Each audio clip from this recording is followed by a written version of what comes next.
pledge allegiance to the flag of the United States of America and to the republic for which it stands, one nation, under God, indivisible, with liberty and justice for all.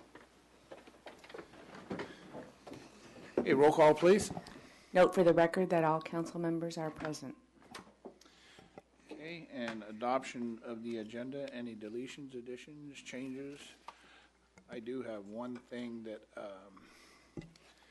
Council of Cities. I guess there's one item on there for appointment of ABAG, and I've had inquiries. So under written communications, we'll do that. The Council of Cities. So just as a reminder. Anybody want to add or delete anything else? No, I move to approve with the Second. Okay. All right, motion and a second. All in favor? Aye. Aye. All right, we have an operating agenda, and we're also going to have the city attorney is going to do us a little update later on for us also in regards to council's position on draft EIR. Okay. Always the fun part is always at the beginning, and this is a recognition presentation. So this is to Measure T proponents. And this is something, haven't written anything up or done anything formally, but we asked that a number of individuals come here. Of course, the majority of Brisbane citizens voted for this, and but there were some real drivers. 77%. Yeah, 77%. And there were some real drivers behind it, and I know that this kind of started at Dan Kanji's house, and I'm not sure where the genesis was. I just know that I got an email, show up at this house at this day, and I think that was true with a few of us here, and I know that all of us worked on this in one way or another. Of course, we had approved this a while back. And I know with us in the audience tonight is former Mayor Seppi Richardson, who was also on board with that way back when. So what I'd like to ask is those individuals who are the drivers, please stand up, and I'd like to recognize you. And I know. All right. All right. Go ahead. Come on, stand up. All right. Yeah, no, for sure. Yeah, and I know probably everybody voted, but this was really a grassroots campaign, and just everybody that got out and did everything. Even Cliff printed up the T-shirts, and it just all came together. And I think we probably spent less than $1,000 in totality on this, and I'm not sure what the cost was on the opponent's side, but the no on T was well over $200,000. Ray, I don't know if you have the figure on that, but I believe it was Over 100,000. It was 100. Jerry? It was 180, I thought, last count. Almost 200,000? Was 200,000. Yeah. Like a 200 to 1, and that was a real Brisbane effort. Okay, and that, it's things like that that caused Brisbane to become a city. Efforts like that, and that's how we formed as a city. When the county was going to come in and do the thing back in the 50s and early 60s called urban renewal and mow Brisbane down and make it into suburbia, and that never happened.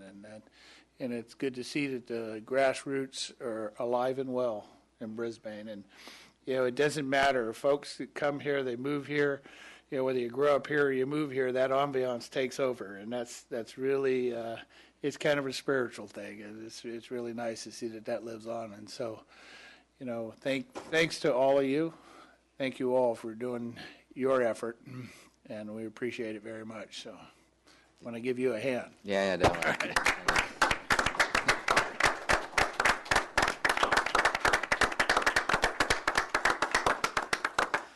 The council wish to say anything else?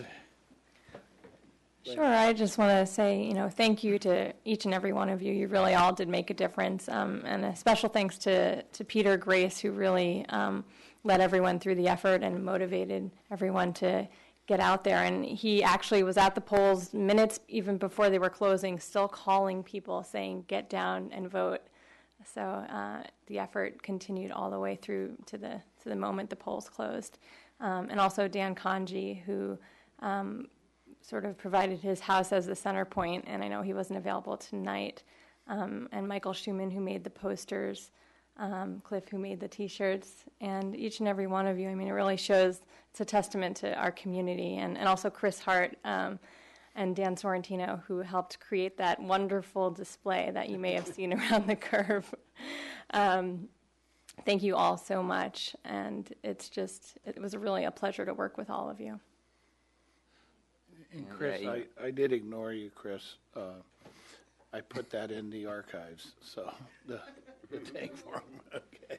You know, it was a lot of fun to work with all of you, and you know, yeah, Lori went down the list, and I don't think you missed anybody, Lori. Yeah, it was a great honor to be a part of it, and you know, it was actually really nice just to kind of be on the sidelines. I mean, yeah, sure, I made some T-shirts, but you know, really the drive and the energy, you know, came from you folks, and it was just neat to be a part of it. So thank you for putting in that effort. I said at the night of the election, or when we read the results, that I was so proud of Brisbane that money can't buy an election here. And I think that's appropriate for all the people that work hard, that, you know, being the squeaky wheel or the activist can really make a difference. And it's so great to see people get out and get something done when it needs to be done. So thank you all. Right? Yeah, well, the aspect of it that really impresses me is that it was a real demonstration that local democracy can work. And despite reams of money, as you already pointed out, Clark, and others, the disinformation program that was paid for by all that money, not only didn't it persuade very many Brisbaneites, but it outraged them. And that, I think, was part of what generated their activism to fight back, because it clearly was, you know, an outside effort to, in a way, smear the reputation of our town. And I think it's pretty clear that we don't like that. And as a consequence, you know, the voters really showed up in large numbers and with clear expression of their views. And it really shows that, you know, democracy can work. And when people are properly informed, they generally do what makes the most sense. Now, we all know that at the state and national level, it doesn't always work that way. But it does show you that we shouldn't lose faith in democracy, that it can really work. We just have to make it work in the right way. So, thank you all. Yep. We also had a few teenagers work on this too. Peter, your daughter, and I know my nephew Andre and a couple of his buddies, Robert and Ethan. I don't know what their last names are, but they volunteered their time to pass out leaflets. So we covered the hillside. It's nice to have the young mountain goats do that, because they had me huffing and puffing. And also, I just wanted to also thank Gavin Escalar, who helped by carving the pumpkin No on Me. And it was really just a wonderful way for all the candidates to work together. So. Yep, they couldn't single out any candidate. Thank you again. Thank you, guys. Okay. You had a rebuttal. Oh, no. Yeah. That I just wanted to reiterate what Ray just said about outraging our little community with a smear campaign just doesn't work. And it was really heartening to stand up to that and be heard and see democracy at work. It was great to work on, and I'm proud of our little community for doing that. Thank Thank you. Anybody else have anything to say on that? Very good.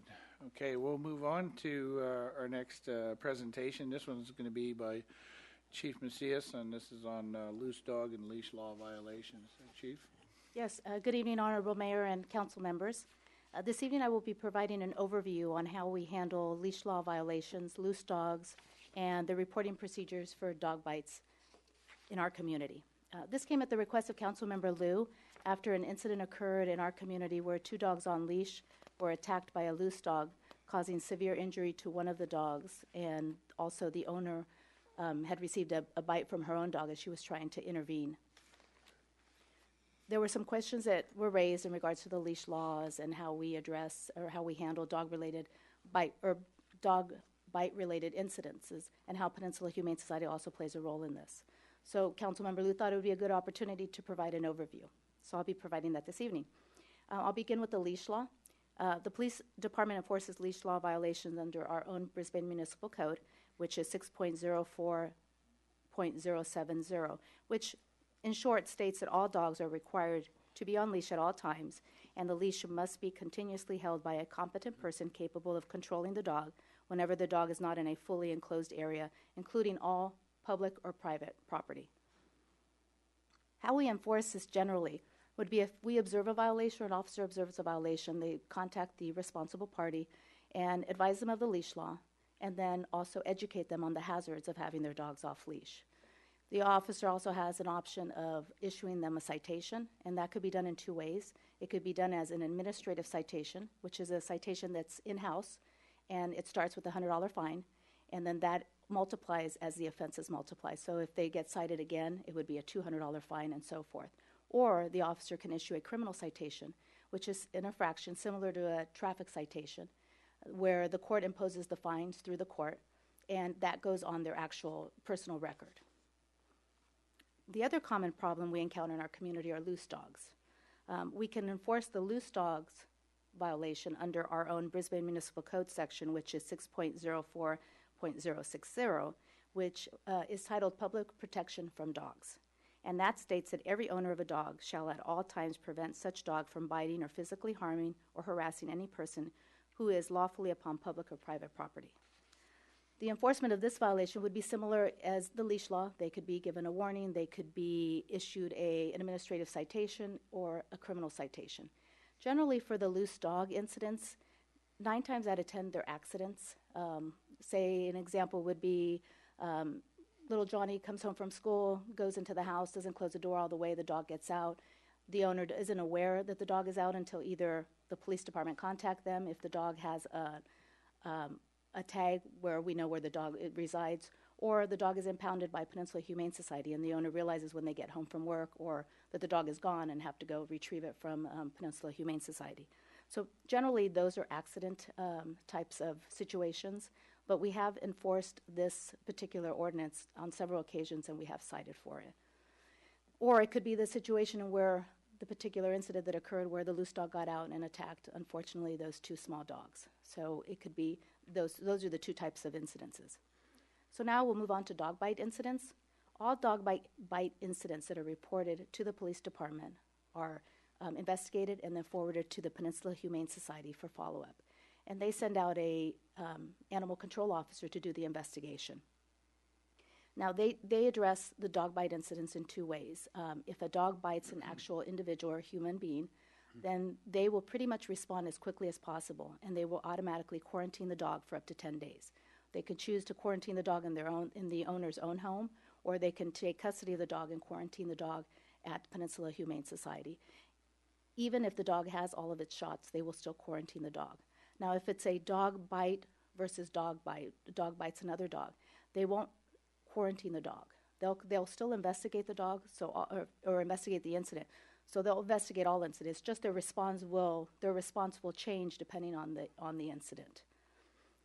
In the dog attack we mentioned earlier, the aggressor dog bit another dog, and they would generally not respond as quickly as they did. What we did is we notified the animal control officer that night of the incident and the seriousness of the injury that the other dog sustained, and they were really good about responding out. I think they responded out the next day if I'm not mistaken.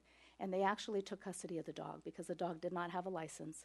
The dog did not have any of its shots. So they took custody of the dog and kept it at in their facility. In all dog bite incidents, whether it be dog versus dog or dog bites a human being, when they do their investigation, they respond out and they evaluate the dog, and they'll determine at that time what could have caused the dog to act aggressively as it did. And there may be times that they'll deem the dog a vicious and aggressive animal. This particular evening of the dog attack, the officer, when he did call animal control, he did advise the officer that he wanted them to come out and evaluate it for a vicious and aggressive dog just based on the extenuating circumstances of the incident. And they did, and that's how they took custody of it. They have deemed that dog vicious and aggressive. And when animal control deems a dog vicious and aggressive, they require a special permit, and which is a much higher cost for the permit. And they also require certain rules or regulations, one being the owner has to post a sign that they have a vicious and aggressive dog on their premises. They have to have a fence line that is made of a certain height in order to make sure that the dog is well contained. And then animal control will also do spot checks to make sure that the owner is abiding by all of their regulations. When officers are dealing with these types of incidences, officers take into consideration all the extenuating circumstances when deciding which way to enforce. So there isn't really one particular way that every incident is going to be dealt with. It will all really depend on the circumstances at hand and the evidence at hand before they choose which enforcement method to take. In concluding my update, I just want to share this is an opportunity to get it out to the community that it is important for us to get those reports of the loose dogs or the leash law violations or even the dog bites. Not all dog bites get reported to the police department because it's maybe one of your neighbor's dog, you know the dog, you know the dog, is a good dog. You don't want the owner or the dog to get in trouble, so they choose not to report it. But in this particular incident, when we did our investigation, they found out by one of the neighbors that this dog had gone out on several occasions, but it had never been reported to the police department. So it is important for you to report those incidences. It doesn't mean that your neighbor or your friend's dog is going to get in trouble or the owner is going to get cited. It just means that if we could take an early response on these types of incidences, we could have prevented this attack from occurring if we would have known ahead, the times the dog had gotten loose and maybe either done a citation or just educating the owner of the liability that they may have ahead if something like this was to happen. So I do encourage that you contact us if you see leash law violations, remembering that as an officer is driving down the street and you have a resident walking their dog off leash, a lot of times we can't see those violations. But if you give us a call and you tell us what the owner looks like, the particular dog, maybe the route they're taking, then we can go out and make contact with them and let them know that we've received some complaints, what the law is, and make sure that they're educated on the hazards. I'll entertain any questions the council may have. Council questions? Lori? Sure. Well, thank you very much for the presentation. It was very informative. You answered one of my questions, which was what happened to the dog in that incident. It sounds like it was deemed aggressive. So then is the dog no longer in Brisbane? What's the status of? What I was told is that they still currently have the dog. Okay. In order for the owner to get the dog, the owner has to go down and pay all of the fees. And so far, from what I was told, the owner has not gone down to pay these fees. So then what they probably will do is euthanize the dog. Because the owner has a right to appeal the dangerous and vicious permit, and the appeal process would take having to go down to Peninsula Humane Society and in front of a board and appeal his case. At that point, there's a cost involved with the appeal process as well, and so if they lose the appeal process, they still have to pay the fee as well as the permit. So there is a process involved. Currently, that dog is down at Peninsula Humane Society, but nobody has taken custody of him. And do we know how many dogs there are in Brisbane that are subject to that dangerous and vicious permit? We have 3 that show on record. I don't know how updated that list is currently. And the last comment I had is I think it's a great idea to publicize what the law is in the City News and the Star and et cetera, as you recommend. And I'd also recommend stating that we do have the dog park, so that if people do want to take their dogs off leash, they can always bring them there. so they can run freely. And one last question I had is about the community park playground. I have heard some concerns about from other residents about dogs. I don't know if they were off leash, but they were in the playground area, and people were concerned about the dogs being near their children. And I was wondering if you could just tell us what the law is, if you know, about dogs being in that area. I don't think that prevents them from being in the playground area. I may be mistaken, but I don't think it does. I know that many families like to go out and walk, take their children down to the play structure area and have their dog on leash and keep the dog as part of their family. They go out as a family and bring their animals there. But of course, they still have to have them on leash, and they still have to pick up after them. So if there is, if people see that the dogs are off leash and the dogs are acting aggressively in any manner, then they can call the police department. We can go down and make contact with them. Okay. Thank you. Thank you. Anybody else? No. Terry? Thank you, Chief Macias, for that report. I do want to make it people know that we don't have a large problem with vicious dogs, I don't think. I think this was an isolated incident, and that people shouldn't be scared to be out with their dogs and out walking. I think that we are a fairly dog-friendly community. I have 2 dogs. I know that in her younger days, my dog would occasionally get out because she could jump over a 6 to 8 foot fence. And she was never aggressive, but she sure liked to go visit the neighbors and say hello. And we did our best to keep that from happening. And she actually did end up in doggy jail one night when I was at work, and she had gotten out. But I think that as a community that if we work together, we can mitigate most the problems with the dogs, and that we shouldn't be living in fear of dogs. It's an isolated incident, and I just, how horrible it was that it happened, but I don't think that we should be taking it out on every dog owner and every person that's out there walking a dog. I agree. Right? Yeah. So also, thanks for the report. It is interesting to me that despite the ordinance and it being enforced, and there are signs here and there and so forth, and we try to publicize, you still hear people sending emails to each other. You know, Brisbane doesn't have a lease law. So the public information is really important, and you just have to say it over and over and over again, because somehow or other it just doesn't get through. The real example of that, of course, is the community park. There have been a number of instances where people just think, oh, it's a great place for the dogs to run around free, you know, and they do. And then you say something, like my wife is inclined to do, and they get all very huffy. What do you mean? My dog is fine. My dog wouldn't hurt anybody. Blah, blah, blah. You know, I mean, I'm sure the police officers probably get the same kind of stuff. And it strikes me that maybe we ought to do a little bit better job of signage at the community park.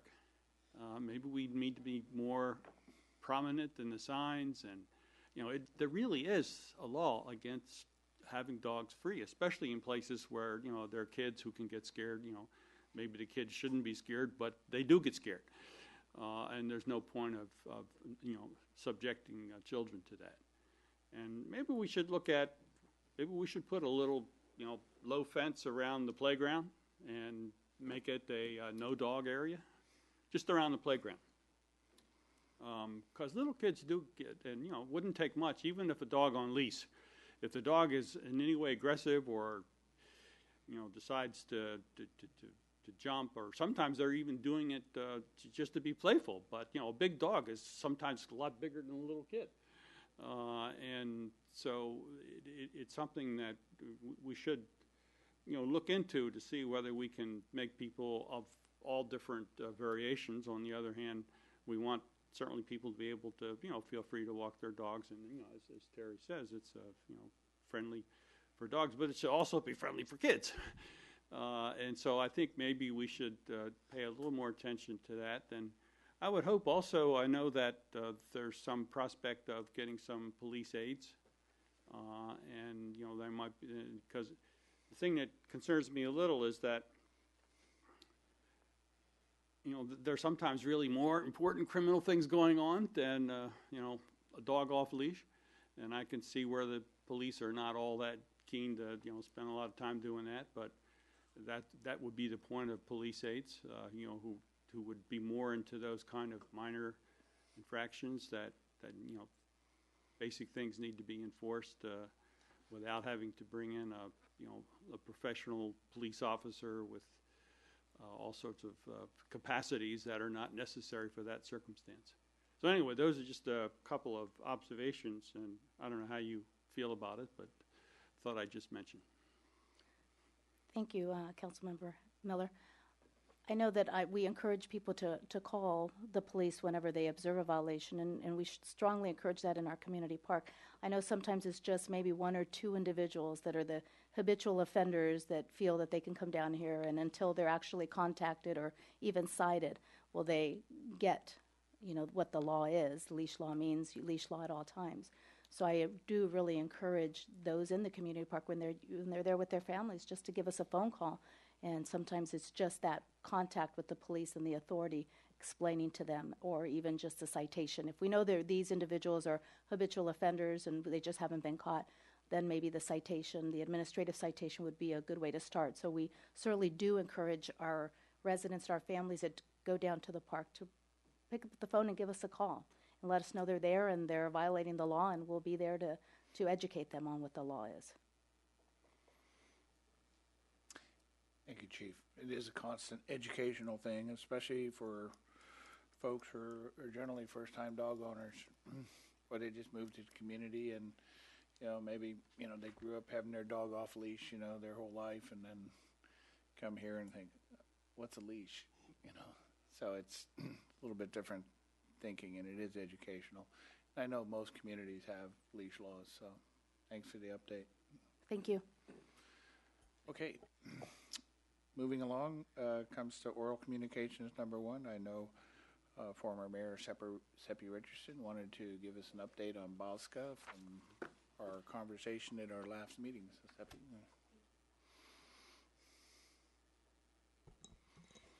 Hello, thank you very much for allowing me to stop by and make a few comments. First, I'd like to congratulate the newly elected and re-elected council members.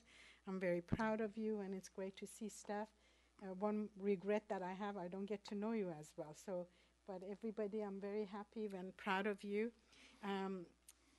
It's funny that once you're addicted to being involved in politics, you're addicted in watching the council meetings or County Board of Supervisors meetings. So I was watching the meeting, and I noticed that you had some questions about Bosca and my involvement and so forth. One of the things that I truly miss is being involved at the committee levels, learning new things, being active. I'm doing a lot of work right now. I'm also helping kids with math and social skills and behavioral issues. But that's something different than the work that we do at the committee levels. You learn a lot. I want to thank you for allowing me to stay. One thing that I would say, having had the experience at the council level, I know how important it is for the council to have their hands on anything that deals with city issues. At the same time, I appreciate the trust that you have for citizens to be involved in different committees. We have other members, public members that are representing the city in other areas, and I'm grateful that you have allowed me thus far to continue. I'd like to continue doing this. However, if this is a deal breaker, if this is something that you absolutely need to have, I'll definitely give it up. It's not going to be persistent. I like to be involved. What is unique about Brisbane, you have a staff member that is very involved. And actually, Randy Bro is our member at the Bosca, and he's president of the Bosca right now. And he's very involved in every aspect of Bosca. I'm not the only former council members that is serving at that committee. There are many of us on that board. One of the most senior ones is Rosalie O'Mahony, that has been there and continues to be there. And again, I repeat that I'd like to be involved, but if you say no, we want to absolutely have that, I would surrender and respect your decision. But I wanted to, I've been wanting to come before you and make a report, but I think it would be really good. The next BASCA board meeting, we're going to have some updates, and I know Randy can definitely give update later on. But the things that is happening right now, BASCA's goal is to remain a reliable supply of high quality water at fair price. That's their focus. Secondly, is BASCA continues to oversee the SFPUC's implementation of the $4.6 million water system improvement program to protect the water customers from severe water supply shortage and following a maximum credible earthquake in the region. BASCA is working with Senator Jerry Hill to submit legislation this month that will extend the state oversight of SFPUC's implementation of Water Supply Initiative Plan is currently scheduled to be completed in 2009. Seppi, before you go further, can we get, and Randy, maybe, just the acronym of what BOSCA is for a lot of folks that Yes. don't know? Yes, Bay Area Water Supply Conservation, and it's made up of, and Randy, if you feel like to pop in, please do. It's about 9 Bay Area counties that are part of this and deal with water and water issues. And one of the things that right now is very important, everybody talks about water shortage and water rationing. Luckily that we do have supply storage, that we do not have to go that route. And please, Randy, you're as a president, if you want to jump in. And however, there are work plans, there are ideas that are going to be looked at and decided. And in our next board meeting, they're going to talk about how we want to handle whether to go water rationing, which we don't need, and who's going to benefit. Could regular practices improve what the goal that needs to be achieved? BASCA is working with the East Bay Municipal Water District to develop a pilot water transfer that would bring a new water supply source to the agencies, the BASCA agencies, through the existing connection between SFPUC and East Bay MOD system at Hayward. If dry conditions continue, this pilot water transfer could occur as early as fall of 2014 and would represent the first time the BASCA member agencies have collectively secured additional water supply independently of SFPUC. So one is whether to ration or not, which we have water supply storage that we can go this year without doing that. Because from what I understand, rationing doesn't really necessarily means it's going to help. For example, cities like us that we've done a great job in conservation. Who is that going to benefit? How San Francisco is going to handle it is something that is really important to be watched. Secondly, if the water shortage comes, is it best to look at other ways that you can increase the water supply, which we're talking about, East Bay MOD and so forth and so on. So there are issues that at the next board meeting, they're going to bring the work plan of how to handle. Some of the items in the work plan might need to be postponed to next year because some of the issues are so critical that do they need to be handled now that we want to deal, for example, with water rationing or increasing water supply or whatever. They might have to put some of this issue to the following year to not muddy up the work plan. So, Randy, is there something that you wanted to? You're doing a great job. Thank you, sir. So, I wanted to make this few comments, and again, offer if you want me to get off the committee, I bow to you. You're running the city, and I'm proud that you're representing the city. You're doing a great job, and at the same time, I'd like to continue, but it's up to you. Thank you. Thank you, Seppi. Thank you. Any Thank you, Seth. questions, council questions? Yeah, Seppi, that, one of the things that we had when we talked about it was having at least you coming, updating us, and how often do you meet, like bi-monthly or? Actually, we meet every other month. That means 6, but we have 1 month that is dark in August or whatever, so that could be 5. But Randy being involved in policy committees and being the president, he's got his plate definitely full. But we can definitely come and make presentation. Sure, and after- I think that's, Yes. we kind of came to the consensus Yes. of allowing you to continue to be on the committee and then for you to come and update us, and that's something we could probably agendize, Yes. and actually the information is very good. It's Yes. very useful, so thank you for that, and that's kind of what we decided, so I appreciate that very much. thanks for the update. Thank you. All right. Proud of you. Seppi. Thank you. Good to see you. Thank you. Happy New Year. Happy New Year to all of you. I picked up a hobby, though. You would not believe it. I'm doing ballroom dancing. Oh, I And thought- tonight, I'm missing Viennese tango, Viennese waltz. I thought you were playing golf. Okay, does anybody else wish to speak on oral communications? Not seeing any takers. All right, we'll move along to the consent calendar. Does anybody wish to remove anything? Yes. G. Okay, Ray? G. G? Okay. Anybody else? Entertain a motion for A through F. So moved.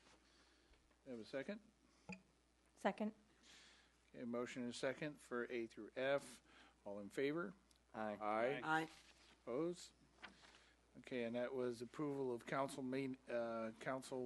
city council minutes of November 4th, November 18th, council workshop minutes of November 18th, and council minutes of December 3rd, and monthly investment report of November 30th, and a supplemental appropriation for a new police patrol vehicle, which is fully reimbursed by our insurance company. So item G, right? Yeah, okay, if, I'm sure everyone recalls, this was, basically, it was an update of 2 aspects of our codes. One was the 50% rule on the replacement of housing, and the second has to do with some of the elements of the fire code. And I raised a concern last time, and I wanted to reiterate that concern. And that has to do with where storage of fossil fuels are allowed above ground. And that starts on, it's pages 10 and 11 in your materials. And I understand that there are occasions and there are situations in which these are appropriate, but what bothers me about the ordinance is that it's essentially the idea is to prohibit this kind of storage because there is a potential fire explosion danger. The idea is to limit it to non-residential areas. And that, of course, makes perfect sense. But the way it's done is to use sub-areas of the general plan. And I raised this once before, and I asked the question whether anyone had really thought about, is this really the best way to go about making this differentiation between places that you really don't want to have this kind of fire explosion potential and those places where the risk may be appropriate in reference to the need for a particular business use in particular. And if you look at the listing of the sub-areas, you'll notice that it's the northeast Bayshore, southeast Bayshore, southwest Bayshore. These are areas where these things are not prohibited. Crocker Park, Beatty, and the Baylands, and the presumption is, of course, that these are mostly industrial or heavy commercial areas. But the problem is that not necessarily, and that's where I have some uneasiness. You take, for instance, Southwest Bayshore. We're even talking about, in the housing element, putting more residences there. Who knows whether we'll put any more residences in the Baylands, but, that's a possibility. And then you have even Crocker Park. Some parts of Crocker Park are pretty close to residential areas. Some are okay in terms of distance and probable problems. So the first concern I have is using the sub-areas as the way to designate places where these things are not prohibited. And I think it ought to be used by zone. It ought to be an industrial or heavy commercial zone should be the determination. And then there ought to be some kind of statement about, nothing of this sort should be within, and we'd have to see what the appropriate distance would be, but something like nothing within 100 feet of residential or something like that. So that, if something were to happen, you wouldn't have residences immediately in danger. So that's my first concern. And I would hope that we would go back and revisit that before we pass this revision. And the second concern I have is there are three different kinds of flammable materials that are being discussed here. One is the compressed natural gas, which we know quite a bit about. Second is the flammable or combustible liquids. And then the third is the aggregate storage of liquefied petroleum gas. And the first two are fairly well known and make appropriate sense for certain kinds of business usages. But I have some real concerns about the liquefied petroleum gas, making it so potential in so many parts of Brisbane. Because I think in order to get liquefaction of petroleum gas, it has to be under considerable pressure. And if you have something that gets pretty big, which does happen on occasion in various facilities, the potential for, and I read an article in Wikipedia that said the potential for catastrophic explosion is there. Even though they have valves and so forth to try to release pressure if there's a fire. If the fire gets too intense, the valve isn't sufficient, and there have been a number of instances of catastrophic explosions. And what this provision does, it says anything over 2,000, but it doesn't say any limit. And so you can imagine one of these big ball things, over at the tank farm, and that doesn't strike me as a particularly good idea. If we are going to allow it someplace, it ought to be, very restricted, not just in all these sub-areas. So I guess my concern is we haven't thought through carefully enough where these kinds of, dangerous installations, are appropriately located. Now, there are some places where it makes sense because of the kind of business and because of the kind of thing they do, and some of them are more defensible in terms of size and location and following all the things that the fire marshals would insist upon. But it seems to me that we need to be more restrictive in the location specificities in our ordinance, and that's my concern. And so what I would like to recommend is that if there's any agreement with my concern, that we send this back to our subcommittee and have them, talk with planners and the fire people and so forth, and come up with a better way of designating places, for these kind of flammable, potentially explosive installations, and also to raise the serious question of, where in the world do we want this, if at all, this liquefied petroleum gas? That's my concern. Any other council members? Deputy Chief Johnson, do you want to address this first about liquefied petroleum gas, or John? Well, through the chair, let me just, I'll leave the chief address the technical issues, particularly regarding the liquefied petroleum. Again, I just want to make it very clear that this amendment that was adopted or introduced at your last meeting did not change any of the city regulations pertaining to where these kind of facilities were permitted. This has been an ongoing city requirement or limitations. So I just want to make it clear there was no expansion or change in the zones or the districts in which these kind of facilities were permitted. In terms of whether or not you want to regulate it by zone or planning district, general plan district, they tend to be somewhat coterminous in terms of, certain areas of the city have a very discrete zoning regulation and a zoning district. So again, it's the council's pleasure how you wish to proceed, but again, the intent was to restrict these to areas that allow industrial uses, and whether it be by zoning or by these general plan districts, they do apply to areas that are primarily industrial. In some cases, they may allow residential by use permit, or especially like something like Southwest Bayshore, for example. So again, that's typically part of what's taken into consideration in permitting any land use, whether it be a new industrial use that might be encroaching on residential, or a residential use that might be being introduced in an industrial area. That would be part of the use permit kind of discussion that occurs in terms of the safety risk with those kind of issues. But with that, I'll turn it over to Chief Johnson.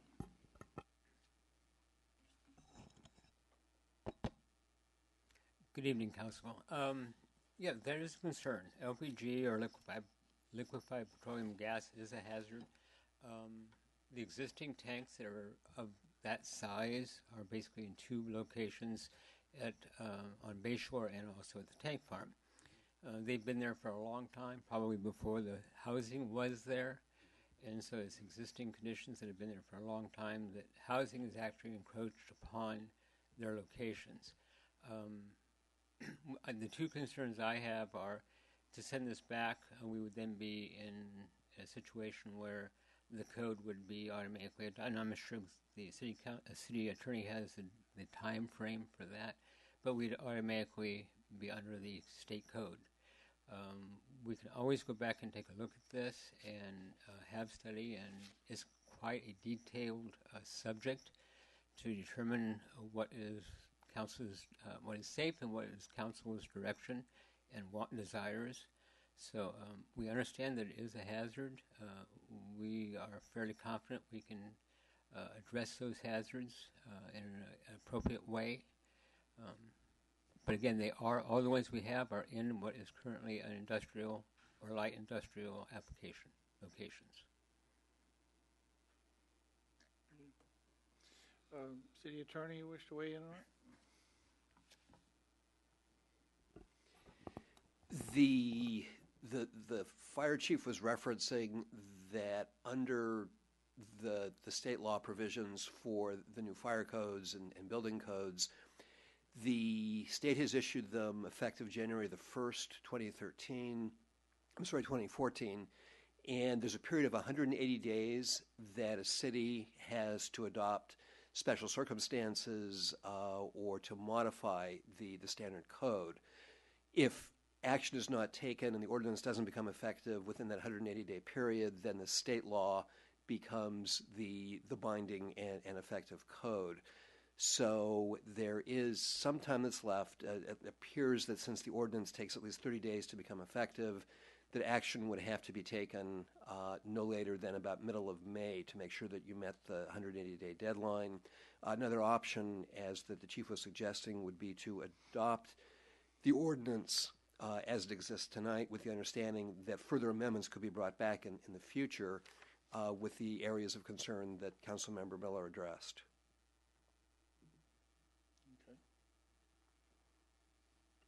Council, Terry, Would it would it be acceptable to Councilmember Miller if we, and I assume it would need to go back to be reworded, but make that storage in above-ground tanks prohibited in all areas unless approved by planning and fire marshal, so that we would only have areas that, so it's, we don't want it at all, but we would visit every application. Is that an easy way to add that in and make it more restrictive, and then we don't have to look at writing it in as to where we want them? We would say we don't and look at them on a case by case. Yeah, my sense of that is the problem of doing it on a case-by-case basis is that it then gives a lot of significant uncertainty to businesses. That looking and you have to go every time, because there are some locations and some uses that just make sense in terms of that zone and the kind of businesses that are there, and so they should have a sort of upfront indication where we think it's probably okay and where we think it's not okay. And so my concern is that where we think it's probably okay is not well defined. And that's what I would like to see addressed.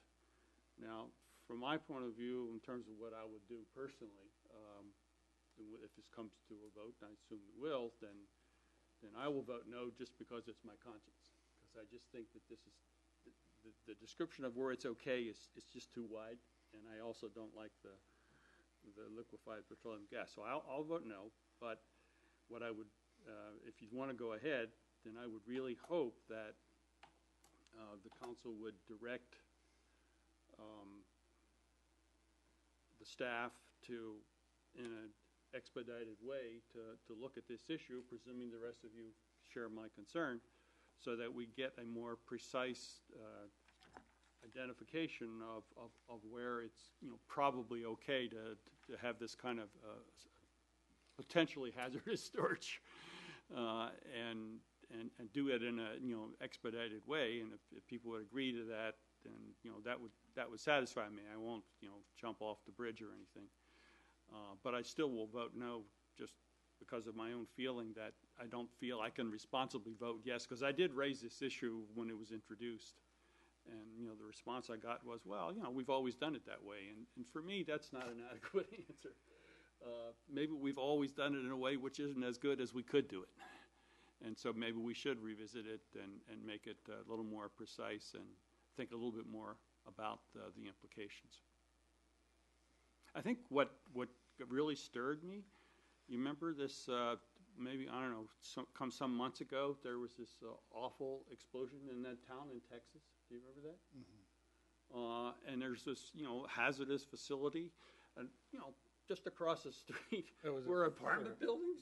Fertilizer plant. Yeah, I mean, it's just, we just don't want to, why would we even consider, such a thing? Even if the probability is low, things like that still happen, And so why not be more, use the precautionary principle and be more careful about it? And so I'm hoping that the council will support at least going back and looking at this more carefully. City Attorney, if I could, when it says it's identified in the general plan, how exactly does that tie together with this ordinance? I mean, is that something you have to go back and look at the general plan on, or amend the general plan? Because it seems like the general plan's driving the areas. Is that... If I understand your question, is it, could you change the sub-areas without changing the general plan? Yeah. I guess. You'd have to go back to the general plan and change those sub-areas as part of the general plan. If you were going to be referencing the sub-areas as the way to limit or to control where those facilities would be going. So this is a lot more entailed then. We'd have to go back to the general plan too then. Is that right? What you're saying? Not if you go back to the zoning. What I think you're asking is, do we have to change the general plan because it says as identified in, and my reading of that is that that just references the general plan as a place to find the definitions of those locations. Right. So you wouldn't have to go back and change the general plan? If you referred to zoning, no, you wouldn't have to make any changes to that. If I may, Yeah, go ahead. Mayor, what if we added language, if that's possible, and said something like prohibited in all areas of the city except for the following sub-areas, but not within 100 feet of any residential building as identified in general. And then you could list these areas. But I hear your concern, and I agree with it, that these types of facilities should not be near any residential. And if there's adequate distance, then we could leave it as is, but we're protecting people in case there's an explosion. So what do you think about that, David?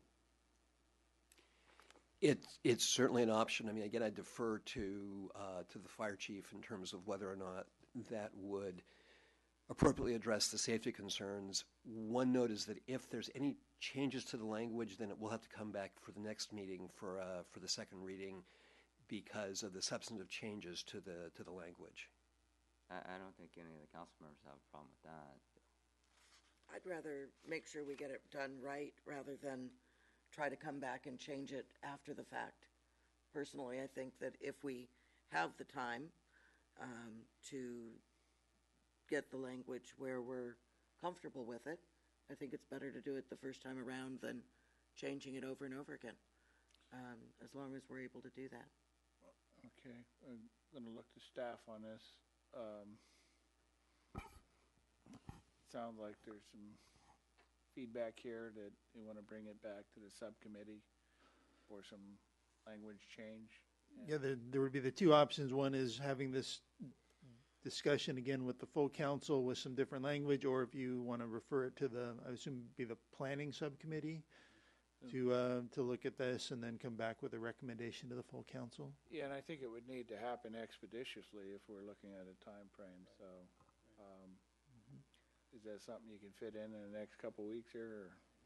Actually, we have a planning subcommittee meeting scheduled, I believe, and then Thursday might be a little too tight, but I think we'd at least start the conversation and make sure we have a follow-up meeting in short order. And I think we're kind of getting a gist of what Ray's concern is, and so and I think in theory everybody does agree with that. That we want to look at safety certainly as an issue, but how we skin that is going to be how you wordsmith it, I guess. So.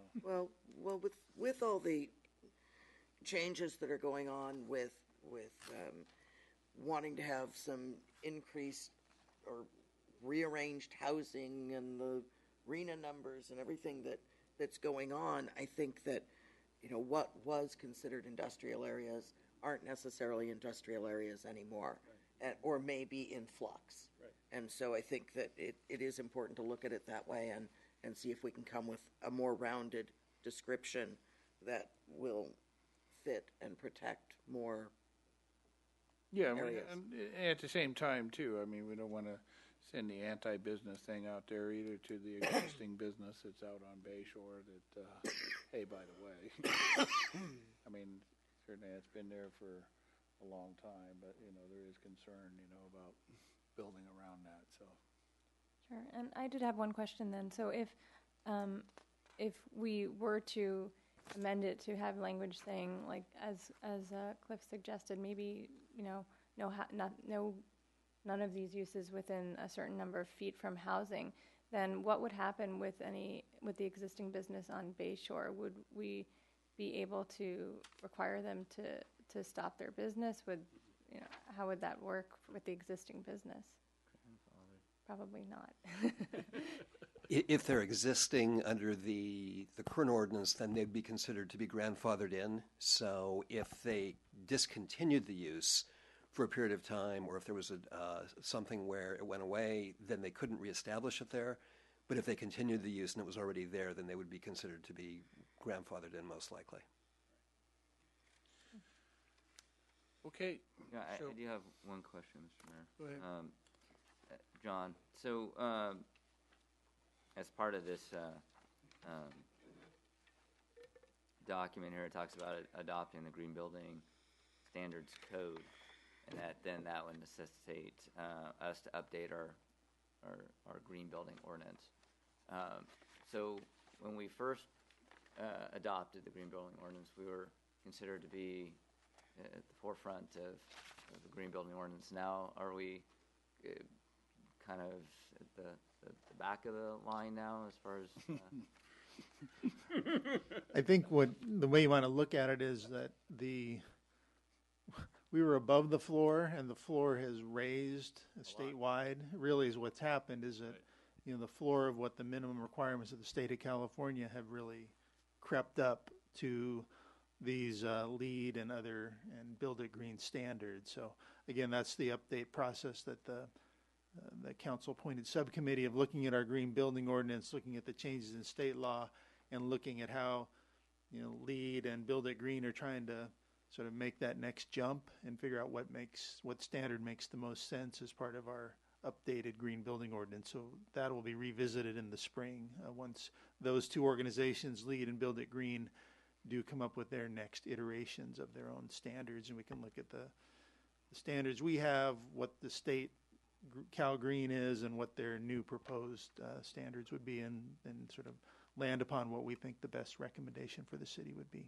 Sure. Now, I know we've been talking about updating it, but it's probably better that we just wait, get this information in before we put more energy. That's actually, that committee did about a year's worth of good hard work, but when the state standards changed and then LEED and everybody started to adjust, we don't know what the new LEED standards are in response to Cal Green, for example, so it seemed premature to make any sort of LEED or Build It Green based recommendations without knowing what their next version 5, version 6 is going to be. So that's what we're waiting for. That those are supposed to be released in the late winter.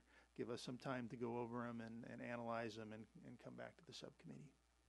All right, so we probably won't have an updated green building ordinance until 2015. I would like to think we'll be back here before that time. I'd like to think in the fall, by the time, if everyone delivers and this is all available in late winter and spring, 6 months to get through the various boards and commissions, and back here in the fall, hopefully. You're an optimist. Yeah. There's this other thing that if you could just briefly talk about, John, and it was in the same paragraph regarding off-street parking standards regarding... What page you on, Cliff? Oh, just page 2, the last paragraph regarding parking designation or designated for clean air vehicles. So where would, give us an example where that would be applied? Well, there's certain, under Cal Green, you have to designate a certain number of spaces available for clean air vehicles. What we need to do is look at our own building code, our own zoning standards for parking to make sure they're consistent, because we don't necessarily have those kind of requirements in our typical parking standards. Sure. So our goal is to make sure that our local standards aren't inconsistent with state law, and so bring them into compliance with state law. All right, so and that wouldn't be like residential unless it was a large complex or something. I believe that only applies to commercial office or non-residential uses. Okay. All right, thanks, John. That's it, Mr. Mayor. Okay, so the consensus is to send this back to the planning subcommittee and do some wordsmithing on the language with staff and city attorney to address those concerns, and then bring it back to council in an expeditious manner so that we're under that 180-day thing. So at that point, there's nothing else we need to do. No motion or anything, right? Can I make one comment? Yeah. As a member of that committee, if there are any specific thoughts that Councilmember Miller has that he can convey to staff to bring back as an idea for us, I would appreciate that, Okay, thank you. or the other members of the council. Okay. Moving along, that takes us into new business. It's item A, which is consider adoption of resolution number 2014-01, authorizing the application and designation of signatory for funding towards retrofitting Bicentennial Walkway through San Mateo County's Department of Housing. Carolyn, good to see you. Happy New Year.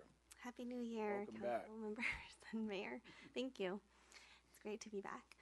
So before you is your first resolution of 2014, and it is essentially a requirement of the application packet that we're submitting to the Department of Housing with San Mateo County to retrofit Bicentennial Walkway. And this application is due at the end of the month, and we'll be hearing back in May whether or not we're one of the grantees for funding that's going to be available on or after July 1st of 2014. And one of the projects that had been previously identified and included on the city's list of capital improvement projects was the installation of code-compliant handrails and vandal-resistant bollard-style lighting. And a little bit of background, Bicentennial Walkway was completed in 1986, approximately 600 feet long. The lower half is extending from the intersection of Mendocino and Solano Streets up to Humboldt, and then the upper walkway from Humboldt to Sierra Point. And there were, at a previous council meeting, a senior had come down and had expressed concern over the safety of the walkway as it was originally constructed without a handrail, and some of the lights had either stopped working or had to be removed due to vandalism. And so, in talking with the program manager at the county, the elderly qualifies as a presumed benefit group under CDBG regulations.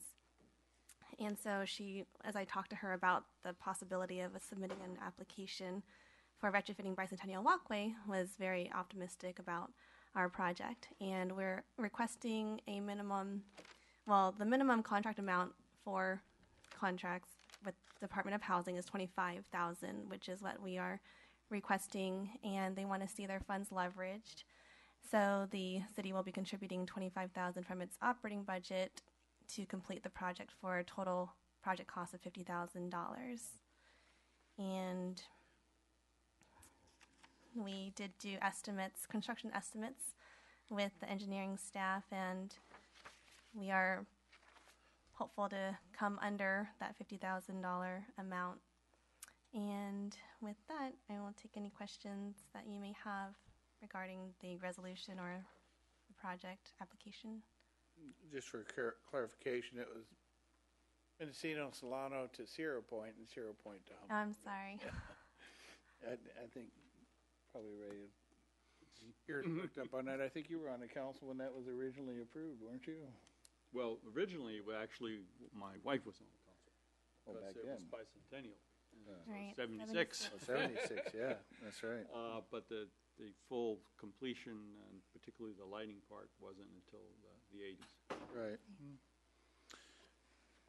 Council questions? I do, Clark. Yeah, I'm glad that we have an opportunity to get some matching funds. So you had talked about the railing and the lights. I know that some of the stairs are a little, kind of awkward sometimes to maneuver. Is that something that you perhaps might address? Yeah, we did do a little field trip today and saw that some of the steps have been, they have concrete over them, and most of them are wooden on the very tips that you step on. And there is the hope that with the funds that we're going to be receiving and the leveraging that we'll do from the city's perspective, that we'll have remaining funds that we can use to correct the ones that are more damaged, those wooden steps. So we counted the number of steps, and it was, I think, 73 that have the wooden steps to them. Okay. And so the estimate was about $100 maybe per step. So we're looking at could be upwards of like 7,000 to do, but we'll have to see when we go out to bid what the proposals come back with and see if there is room.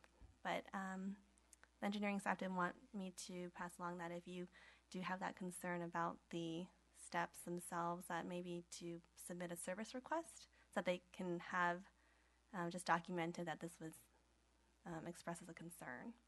And that Yeah, I mean, they I can- wouldn't say that it's broken or anything like that. It's just, Yeah. I know that it's not consistent, but, At least one is broken. oh, is one broken? Oh, okay. Is this on the lower portion? Mm-hmm. Right. I've noticed that as well. And did you also think of some of the other stairways that we have in town? Or there's only, I guess, you probably feel like you can only bite off so much. Right. And I'm just reading, how you get the money and stuff. The correlation is that Yeah. the Bicentennial Walkway connects down closest to the downtown area where the Sunrise Room is located. That makes sense, yes. And so she thought that would be most advantageous for us to go after. For sure. Well, I'm crossing my fingers that you get it. So hopefully it happens. It's a main path in town, so. Of course, I used to cut down through there, but before they even had anything in the wintertime, it used to be pretty interesting. Sliding on mud, Right. skiing.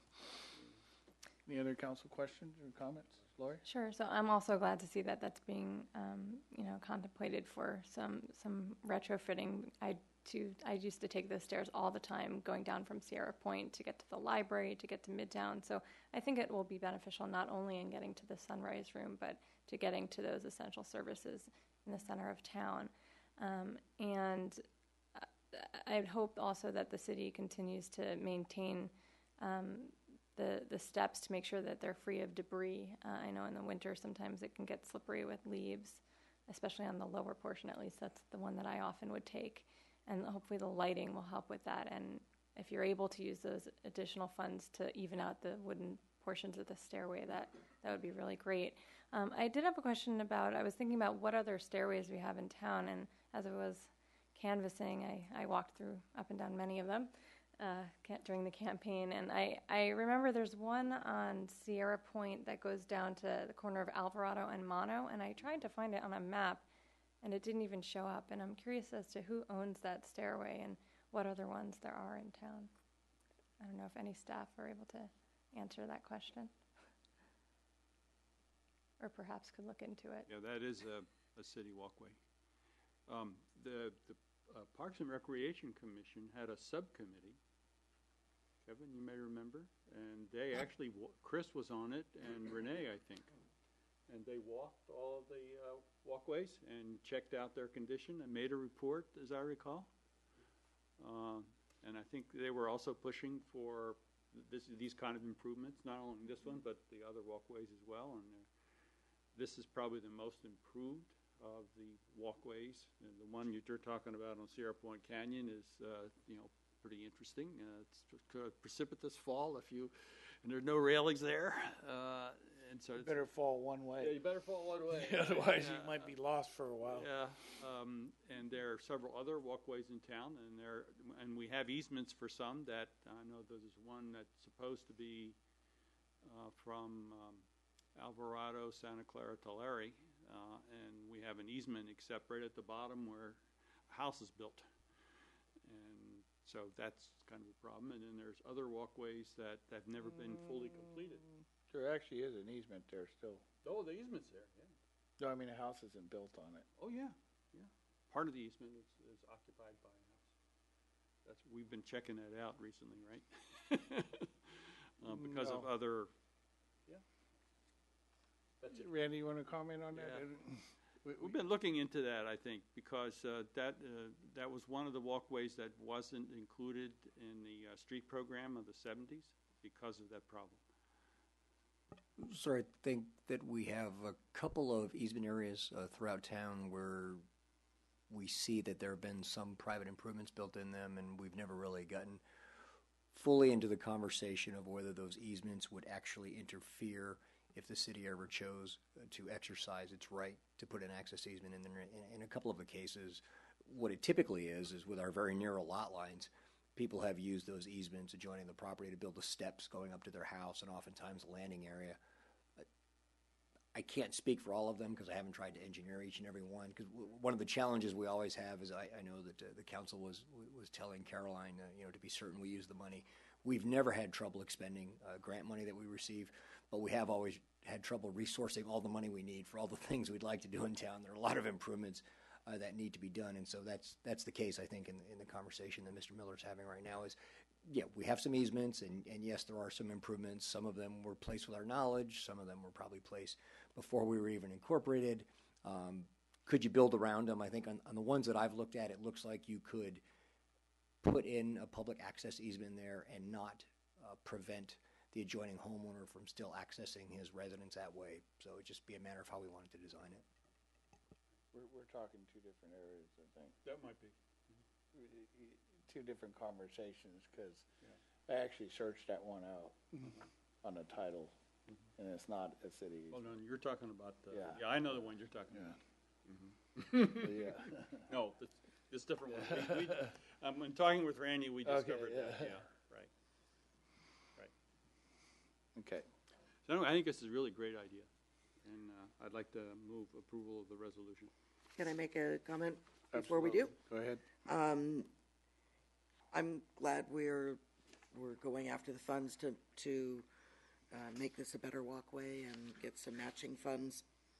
I would want to make sure that we don't turn it into the bright, keep some of the ambiance that we have, not overlight it, and be very careful with the style of lighting and the ambiance that we are going to create, because we don't want to make it,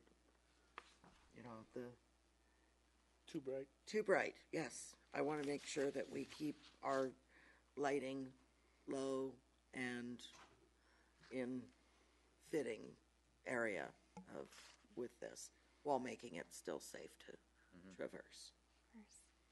The balance. Yeah, the balance between the aesthetic qualities versus safety. Because you want it to be safe. Yes. Okay. Any other question? We have a motion. Do we have a second? Second. Okay, motion and second. Any further discussion? All in favor? Aye. Aye. Opposed? Okay.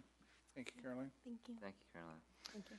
Okay, item B, which is consider approval of a supplemental appropriation of $137,023 for upgrade of the current police department records management service from Sunridge Systems, and authorize mayor to execute the contract. So who do we have?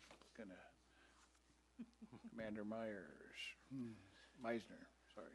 Thank you, Honorable Mayor and council members. Before you is a request for a supplemental appropriation for a new police records management system by Sunridge called RIMS.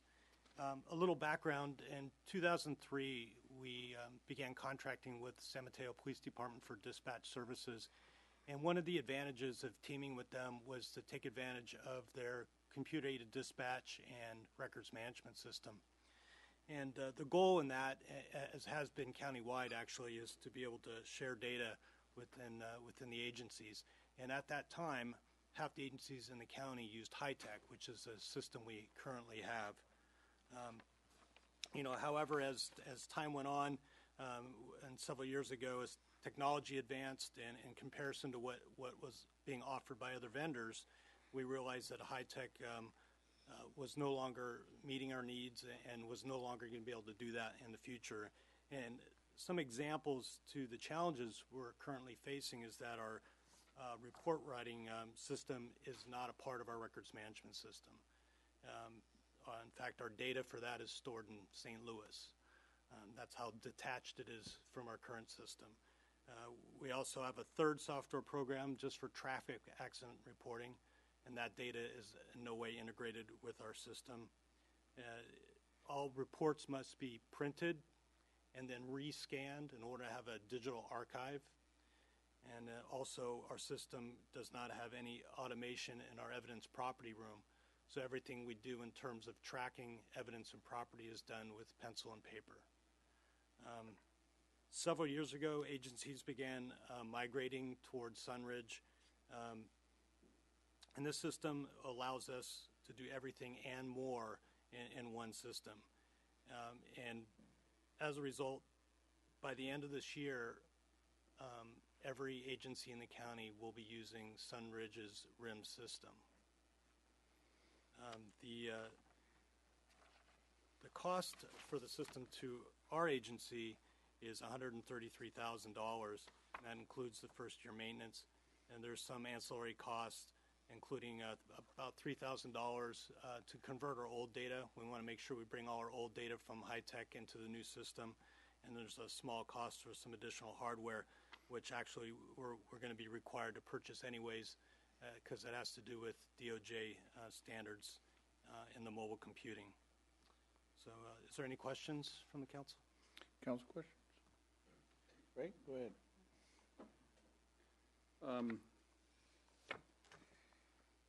First of all, I want to say that I'm very much in favor of this. So I got questions, but the bottom line is that I think it's something that we probably should have had some time ago, because it must be an awful nuisance, all the kind of stuff that you've had to do, and the pen and pencil stuff in the digital age, and 3 different systems to try to keep track of things. I mean, it must be a nightmare. And so I'm very pleased that we're doing this. So, I mean, great idea. And I guess I could say it's about time, But I do have some questions of the contract and so forth, a little unclear to me. And so if you would mind clarification. Some people have been after me saying, how come we don't have, and this refers not only to you, but I guess other departments as well, why don't we have a central data software system for the city? Why do we have all these separate systems? And for instance, one of the issues was, when you collect fines and so forth, how's that going to be coordinated with the finance department's new software and so forth? And so I guess my question is, are all our systems, we have 3 different ones at the police department, we're going to get one there, but what about all of our other systems? Are they going to be integrated in any particular way, or will they still be separate, or what's the story on that? And I guess that's something that maybe someone else needs to address.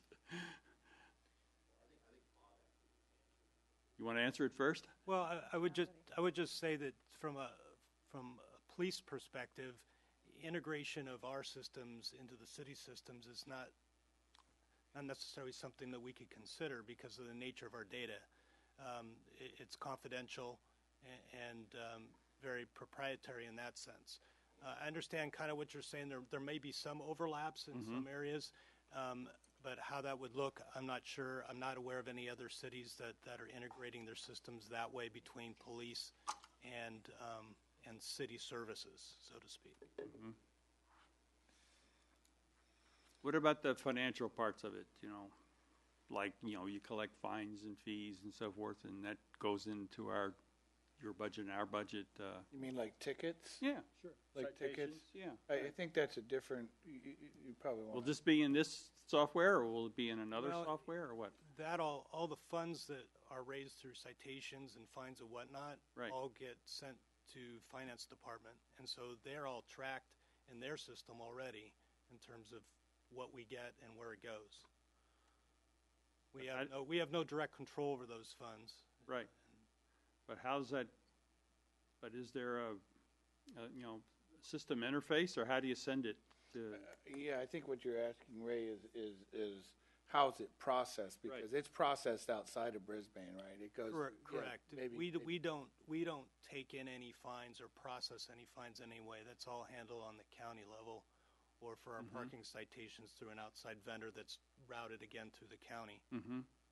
So we don't handle any of that at the local level. Mm-hmm. Mm-hmm. Okay.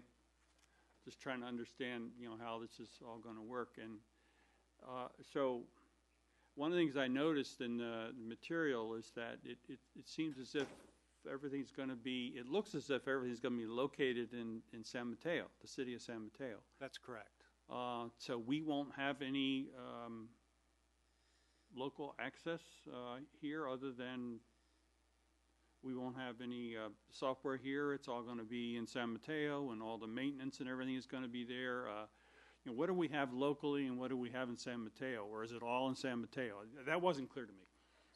There'll be some software on the desktops and the mobile computers, but all the data and the processing of data will be in San Mateo. And the advantage to us at this point, and always has been, is that's a huge cost savings to us, not only on a hardware standpoint, but also a maintenance standpoint. I would also like to point out, related to this, is that going to this system, since every other agency in the county is using the same system. Right now, we're dispatching with San Mateo, and they're doing a great job, and we have no intention of looking elsewhere at this time. But should there be a need ever in the future to ask another agency to dispatch for us, we essentially be able to pack our bags and move and plug in, to use the term lightly, to any other city in the county and have them dispatch for us. And ultimately, the goal is to be able to have other agencies in a disaster be able to essentially flick a switch, so to speak, be able to dispatch or answer phones for the other agency during a disaster. So, yes, San Mateo right now is housing the data and the programs, but that might not be forever. The advantage is we can do that anywhere. And I think in the near future, I think the trend is toward cloud computing anyway, so someday everything will operate off the cloud. Location won't be relevant anymore. Right. So Ray, just maybe a little background is this was actually going on or started back in our former Chief Hitchcock's time, and I guess there was no agreement on what the standard was going to be, and finally it's kind of evolved into that this is where people started picking up on. Is that correct? Yes, and I also just like to add to a little bit of historical is back in 2003 when we were with County Communications at the time, and they were actually providing dispatch services for us. One of the reasons we chose San Mateo not only was because the cost was a good number, but also they were showing some interest at that time to go to RIMS, and that was what we wanted to do, convert the different programs that we had all into one. So that was one of the reasons why we really did go with San Mateo at that time as well, was because of their strong interest of going to RIMS. What happened is that at the time, their dispatch center, there were some concerns their dispatchers had in regards to what RIMS had to offer in regards to their CAD system. So San Mateo decided to put off going to the Sunridge RIMS system until that glitch was kind of ironed out. And so now they are at that point. But that was one of the reasons back in 2003 that we were interested in San Mateo, because they were looking at going to RIMS back then, and that was over 10 years ago. Okay, that helps. But speaking of history, so we got at least 3 databases from the past. How much of that is going to be loaded into the new system, and how's that going to happen, and so forth? Well, most of it will be converted.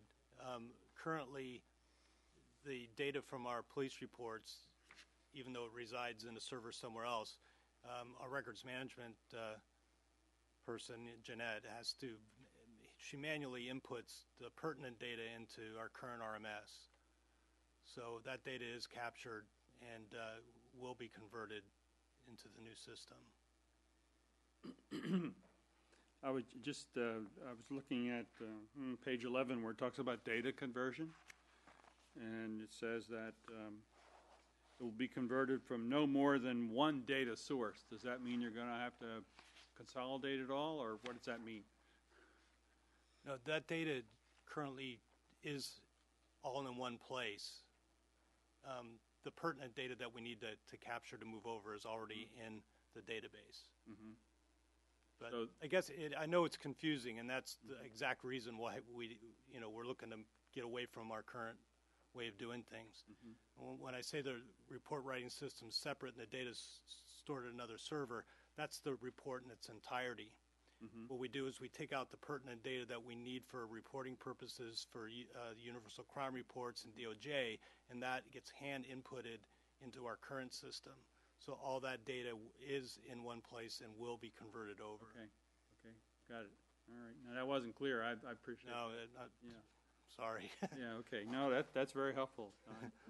Because I really think this is a great idea, but I was having trouble getting through some of it because it wasn't clear how it was going to work.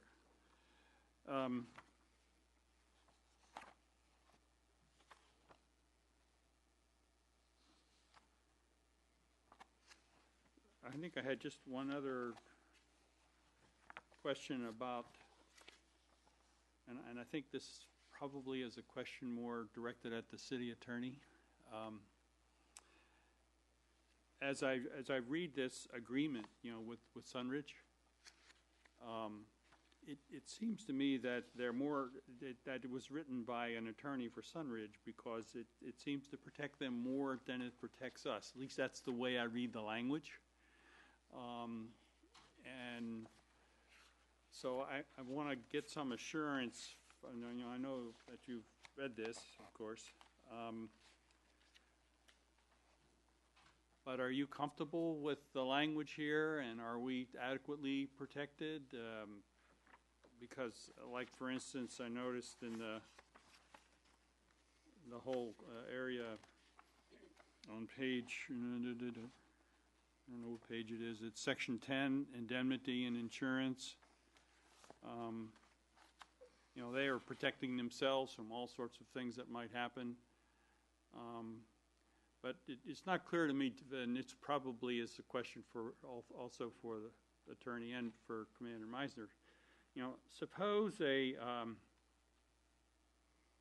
software glitch sends something out on somebody and it gets somehow or other into some realm in which it harms somebody.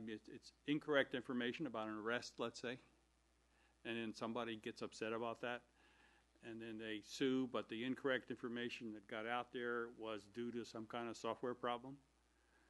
It doesn't seem to me that the way this indemnification is written that we would be protected against that. And so I just want to be assured that we're okay. We're not going to get in trouble because of a software glitch that sends out false information or somebody hacks it or what have you, Because it looks as if all the indemnification is for Sunridge and not so much for us, the way I read the legal language.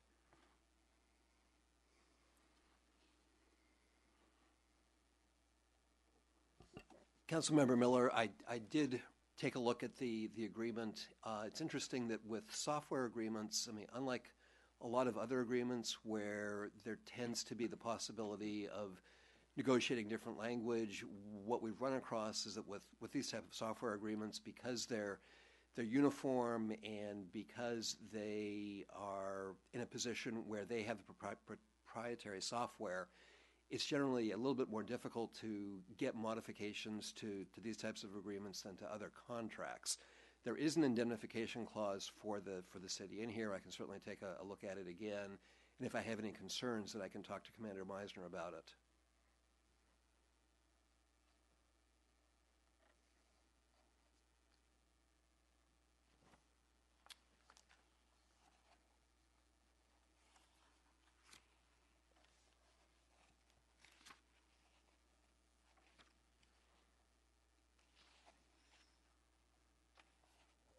Have you had, just last question, have you had any, do you want to say it?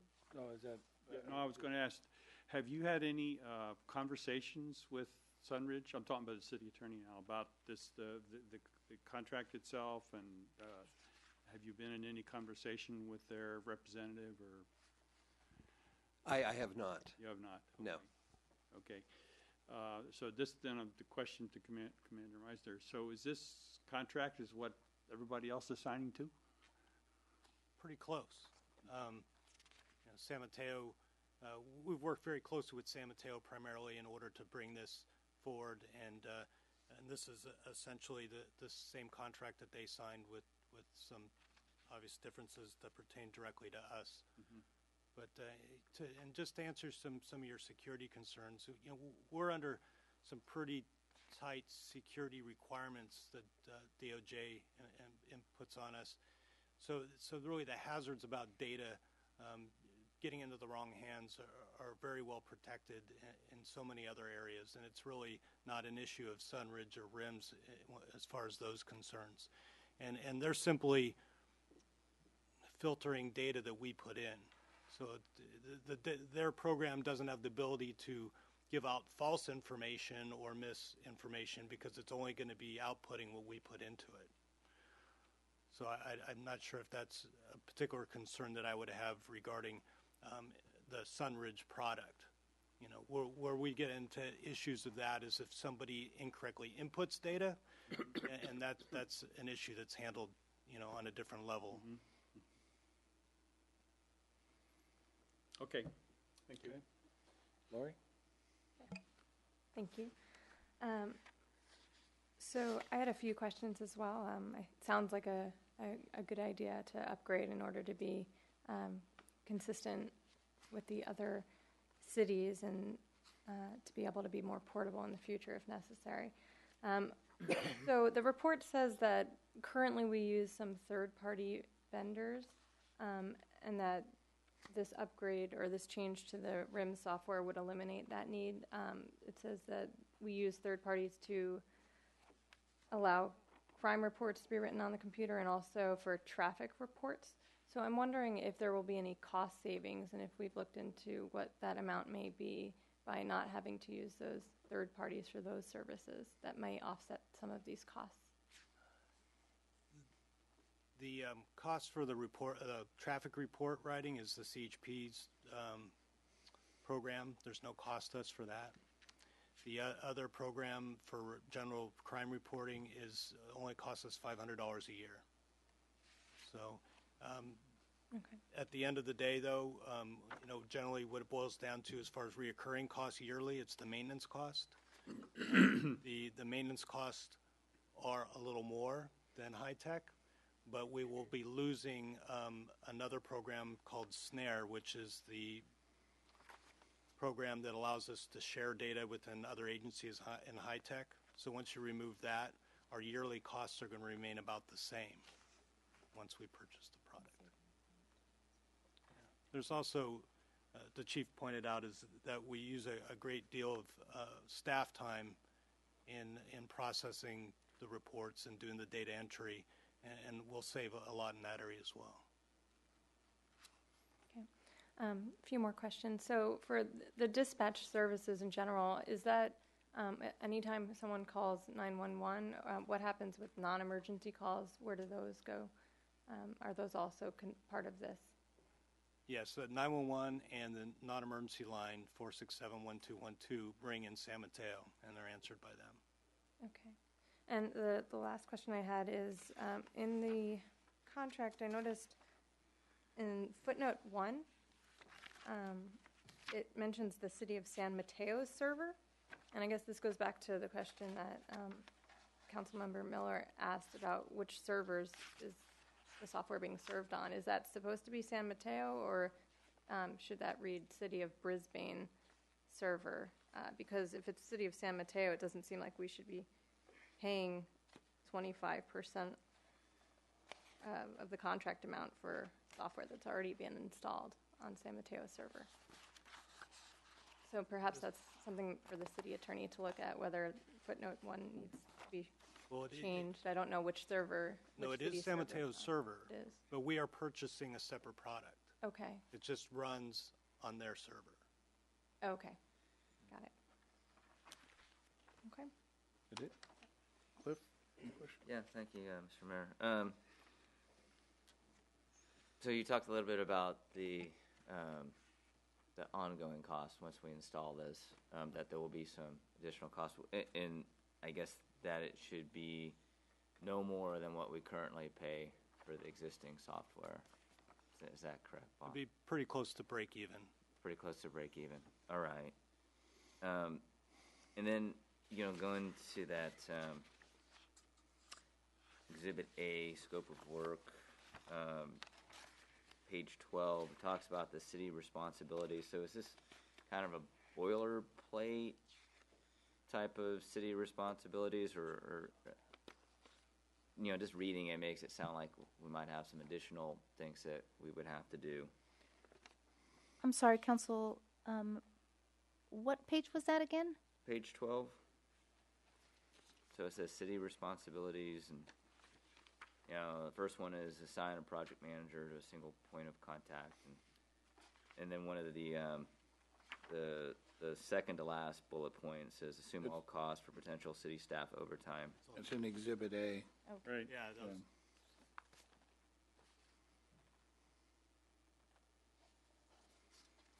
okay. I've located what you're looking at, so if you could repeat the question. Oh, so just is this a more of a boilerplate type of like listing of things that comes from Sunridge? Yeah, like the people that you'd have to put in place to. Well, I don't know if I call it boilerplate. I think they did take a look at our system and our what we're doing with San Mateo, and then identified key requirements in order to get it up and running and keep it running. Okay. So, like the second to last bullet point says, assume all costs for potential city staff overtime required to complete the project per agreed to project schedule. So, do you anticipate that there would be some overtime for that? We don't at this time. I mean, the only potential that I could see is, we have to run people through training, and we're going to do our best to do that during the shift time. But if due to illness or other obligation in court or whatnot, there may be a chance that somebody might have to be trained on their off-duty time. But that would be the exception. We're going to attempt to do everything during duty time. Okay, and then so the yearly maintenance fee, what would that be approximately? I believe in the report it's $9,000. Okay, so that's $9,800 is the maintenance fee. Okay, and that should cover additional costs moving forward into the future. This would be a $9,800 annual maintenance. Right. The ongoing costs are anticipated to remain the same for the foreseeable future. All right, cool. Yeah, it seems like a pretty good program. It seems like it's a necessity, something you're going to have to do. But I like that there's that built-in flexibility to be able to shop shop the services around the county. Definitely an advantage. Yeah, for sure. All right, thank you. Terry? So this is a one-time cost that we're upgrading our system to. And you're anticipating that the yearly fees are just going to be the approximately $10,000 ongoing. But what is as with any program, they'll say now you need new, down the road, you may need new computer equipment. What's the shelf life of this system? Is there an anticipated shelf life, or is it anticipated that this is going to be going, I won't say in perpetuity, but well, one of the great things that Sunridge is including in this package is that all their upgrades to their system, kind of like Microsoft, you get the upgrades to Microsoft periodically that you have to download. Those are all included in the yearly maintenance cost. So we don't anticipate any additional costs having to do with the software. Other costs concerning hardware, we have a capital improvement plan in place, for the laptops and the desktops and whatnot that should handle any changes that come about as a result of the software. and again, if San Mateo needs to upgrade a server or upgrade a hardware, we'd be participating in that down the road as a stakeholder in their system. That's their hardware, so they've done a number of upgrades and they purchased this new server on their own without any cost to us. So I don't anticipate that being an issue in the future. That's the way it's worked so far, is that we've that's one of the advantages of joining up with a larger agency, that they pass on the savings to us in a way, having to have that equipment already. Thank you. Yep, okay. Yeah, this is certainly a long time coming. Just one quick question on, this is on Exhibit C, and on there we have a line item for $1,800, which is Citizen RIMS Public Access Software. Can you explain exactly what that is? Yeah, actually, that's going to be one of the more that I said earlier. That allows the public to actually go online and view the police activity online. They can see what's going on in their city in terms of crime and where it's occurring. Mm-hmm. So it's a public interface via the internet. And that's something we had talked about a number of years ago, so yeah, that's good. Okay. Ray, go ahead. One other, just wanted to follow up to Terry O'Connell's observation. And that the cost, the $9,800 for the support and updates and servicing and so forth, which is in the contract amount. But it also says that that's for the first year, and then after that, the cost of the services and software to be provided under this agreement will be agreed upon annually. So there is some flexibility there. That's why it's another one of those things that I'm reading it, and it looks like Sunridge has really stacked this up, so it's kind of all gives them a lot of flexibility. I would assume it's going to stay pretty much the same, but I mean they do have flexibility there. Sure, that's one of the advantages of waiting so long, is we've had the opportunity to see how they've performed with other agencies over the last decade, and certainly they've always provided superior product at a reasonable price without any, shenanigans, the following year, so to speak. So we have a pretty high confidence level that number is going to remain the same. Okay, that's good. Then I have one last point, which is the whole question of, the financing of this, which I have earlier raised with the city manager, and I assume he's talked with the finance director. And there's the request for the supplementary appropriation for the whole amount. And I guess my question is, do we really need to do it that way when we have a certain amount of saving that's occurred in the police budget because the hiring has been delayed, the two new police officers, that's been delayed. And so that hasn't been expended, and there's some amount of saving there. And so my question is, can't the supplementary appropriation take that into account so it wouldn't have to be as big and therefore add, a substantial new amount to our deficit, which we already have in the budget anyway? So that's kind of my question of how do we do the supplementary appropriation? Can we take advantage of the savings that we've had? Wasn't on purpose and not something we wanted, but it's happened.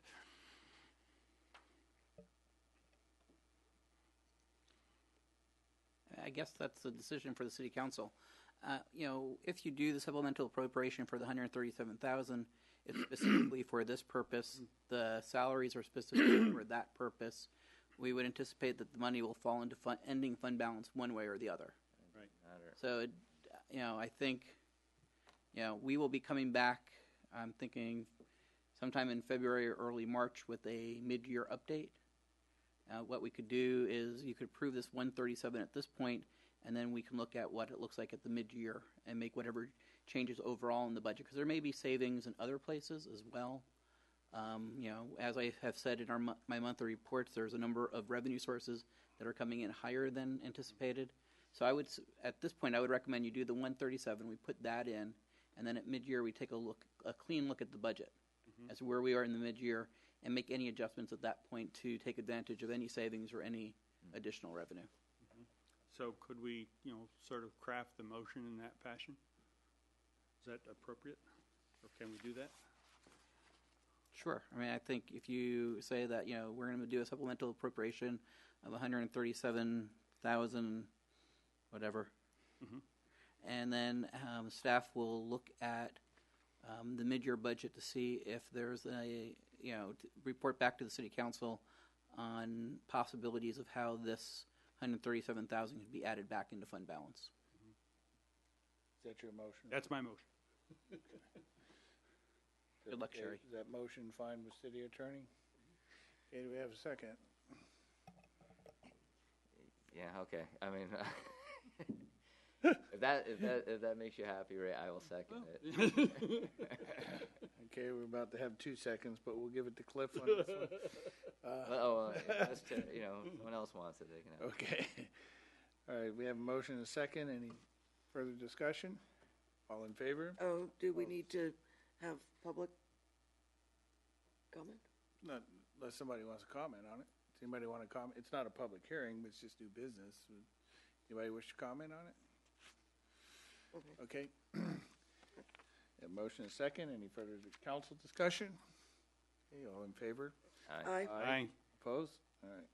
Ayes have it. Item C, which is consider authorizing the mayor to execute an encroachment agreement with Optic Access Limited Liability Company for the installation of fiber optic facilities within the public right-of-way. Honorable Mayor, Mayor Pro Tem, council members, good evening. So telecommunications law has changed significantly over the last 5 to 10 years, particularly when it comes to regarding broadband services. So if you have difficult questions about the telecommunications law or about the agreement, I'm going to refer you to David Kahn. Essentially what we have here before us this evening is a provider of services who has received the Certificate of Public Convenience and Necessity from the California Public Utilities Commissions. So the question as to whether or not this person can provide telecommunications, voice services to a company in town is not really what's before the council this evening. What's before the council this evening is what we are permitted to do under current state law, and that is to negotiate the encroachment agreement with them, which basically specifies how and why they're going to enter the public right-of-way. In this case, the fiber optic cables already exist in Bayshore Boulevard. I think most of the council is well aware that we've got a number of fiber optic cables and conduits that run the entire length of Bayshore Boulevard throughout the town. And the customer that has asked for service is KTSF TV across the street from us. I understand that they're using it as a backup for their communication towers that they have up on the hill. And so as the vendor has come to us, as the provider of fiber optic services has come to us, what we have understood with him is that he intends for the most part to do a boring operation, so it's not going to occupy the public right-of-way for very long. Of course, when you have a boring operation, you typically do have a little bit of cut on either end of it because you have to make a hole for your boring instrument to go through. When I spoke with him earlier today, he indicated he thought that it would be about a week to conduct that entire operations. And of course, as we go through the encroachment permit process with him, we'll specify when he can be in the public right-of-way, what times of day. We do have restricted hours on Bayshore Boulevard because it's so important during our morning and our PM commutes. So we restrict that. We'll require traffic control and such. Although not required to, one of the things that Optic Access did agree with, two of the things that Optic Access did agree to as part of this agreement is that they're going to use our traffic signal conduits that we have at Valley and Bayshore, and they'll run a fiber optic line to the boundary of the fire station, so right now it'll just be a dark line. We won't be able to light it up. And the other thing that they're going to do is on Bayshore Boulevard, generally adjacent to where the Valley Drive lift station property is they're going to create a junction box. And really the value of having that junction box there is that if and when we get to the point where another service provider is interested in providing fiber optic service to both Crocker Industrial Park and the central point of town, that is a really, really convenient point to start from, because it may be difficult in your mind's eye to imagine, but if you come off of Bayshore at Valley Drive lift station and you run straight down the backside of the Valley Drive lift station where it joins up with PSI, you very quickly get to a string of telephone poles that are on the curve. If you're coming in Old County Road, so after you've come past the village, right where that curve is, you're right at those poles. And those poles give a service provider access to really ring Crocker Industrial Park and also to provide service up in the central part of town. That doesn't mean they're going to be able to do it right away. And again, that's really not what we're here to talk about this evening, but it certainly creates the opportunity. It makes it a little bit easier for someone. Oftentimes with these service providers, what they need is they need sort of a critical mass of customers that are interested to sign contracts before they're willing to come out and install the fiber optic. And how the fiber optic is installed is kind of what creates it, and that's sort of what's been the delay in getting it both into Brisbane and into Crocker Park. Certainly the least thing they would like to do is to install a new conduit, to trench, to excavate. That is the most expensive option they can have. One of the least expensive options they have is to use existing conduits. So where the city has traffic signal lighting and such, that makes it much easier for them to utilize. Perhaps the middle option is, in this case, where we have telephone poles that they could hang it on, where they could hang it on the joint utility poles would be lovely. Part of the conversation that we've had with some people who have expressed interest into extending beyond this is that we right now have ordinances that require the undergrounding of utilities, and the fiber optic people are not going to be interested in doing that. They're not going to want to come into town and provide fiber optic broadband type service throughout town if they have to do that. So we've got to think about, is that something we would want to do? And certainly we want to hear better proposals from people before we'd even think about bringing that to a council and subcommittee. But to get back to where this agreement is really an agreement that's been written by the city attorney in response to Optic Access's approaching us and saying, here is our certificate from the California Public Utilities Commission. We have the right to provide telecommunication services to customers in town. You have the right to develop an encroachment agreement with us, and that's been done. And we would like to provide that service to KTSF. So with that, I think David and I would both be happy to take questions. Council questions? Cliff, anything? I think it's a great thing to do, and I'm really glad that this company is doing those two things for us, stepping out to the fire station and doing that junction box. I guess my comment to you, Randy, is the thing that you just mentioned at the end. How do you bring fiber optics into town, and how do you help streamline the process so that we can have that service? And I guess what you've mentioned is that we need to relook at our utility ordinance and see if does it make sense to, at least in this aspect, to have to put it in the ground. If we already have existing telephone lines and those fiber optic lines are not really that noticeable, does it really create that visual negative impact? So what do you recommend as a possible step? I mean, do we have a council subcommittee that Clay, don't we, that It's actually technology? No, it actually started as a ad hoc committee last time I was mayor on looking at that, and it was basically for Crocker Park. Yes, sir. It was economic development, I thought. Yeah, and we kind of moved it to the economic development subcommittee, which I'm no longer part of, but it's also probably could be technology subcommittee too. I mean, where we want to move it. You're on the technology subcommittee, aren't you, Clark? I'm on a technology subcommittee, and this is an idea that spawned. Yeah, no, it's kind of your baby. Yeah. A number of years ago, we kind of been working on this, and it's been a slow process because we know it's a initial expensive process. As Randy had pointed out, that we haven't found the player that wants to play yet to light it up, and we've met with numerous folks, and also the city of San Leandro had a very rich person who wanted to light up an area and decided to do the whole thing for the whole city. And if we find somebody along that lines, we could do it too.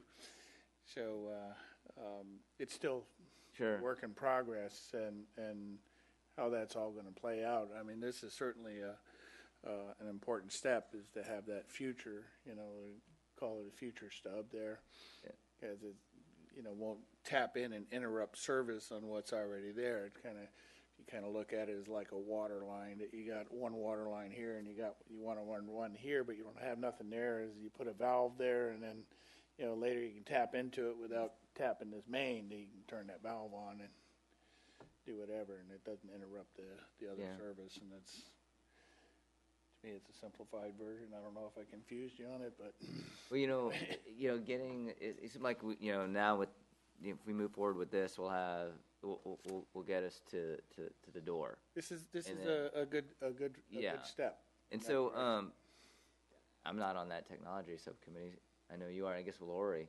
I'm on that and economic development. So I don't know. Maybe if you guys wouldn't mind, perhaps having a meeting and looking at the ordinance and maybe perhaps making a recommendation back to the council of modifying it so that we can potentially make it easier for fiber optics to be in Brisbane. Yeah, I mean, if it's the technology subcommittee that we want to go with, that, I'm perfectly happy with that. I mean, kind of the driver on this. You were the driver, yeah, and I think, it'd be nice for you to bring it home.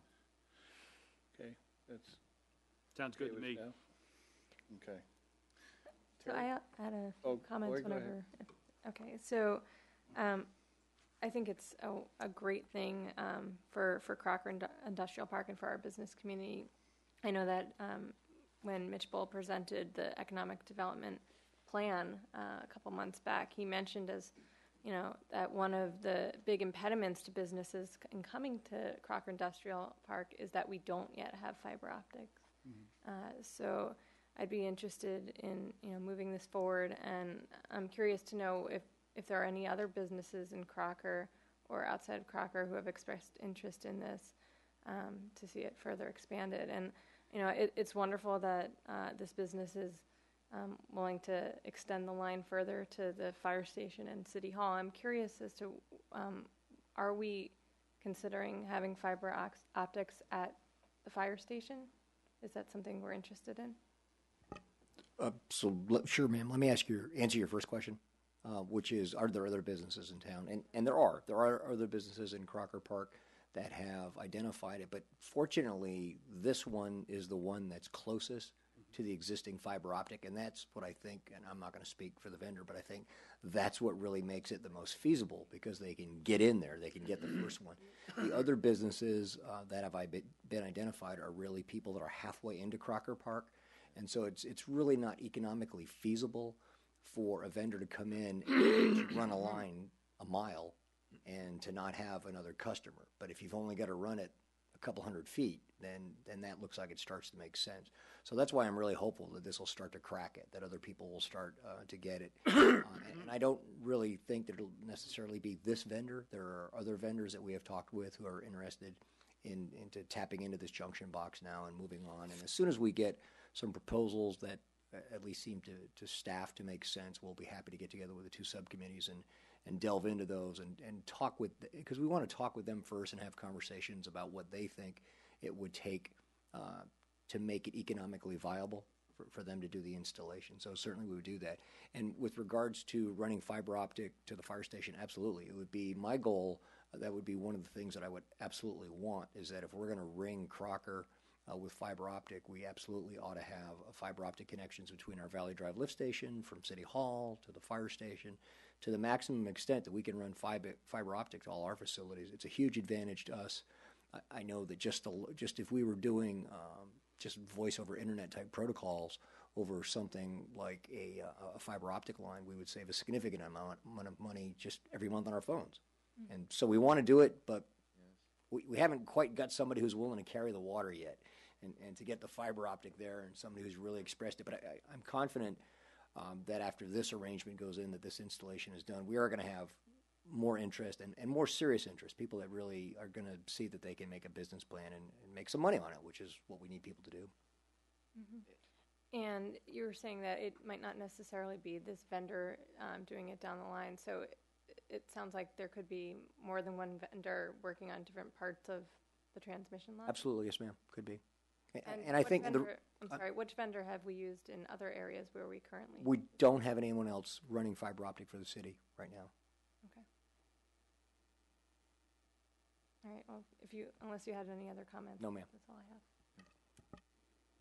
Okay. Is that it? Terry? Okay, Ray. Let's Terry goes. No, go ahead. I have a question on the contract. Get back to that. I noticed that on page 12, there's in Article 18 on termination, there's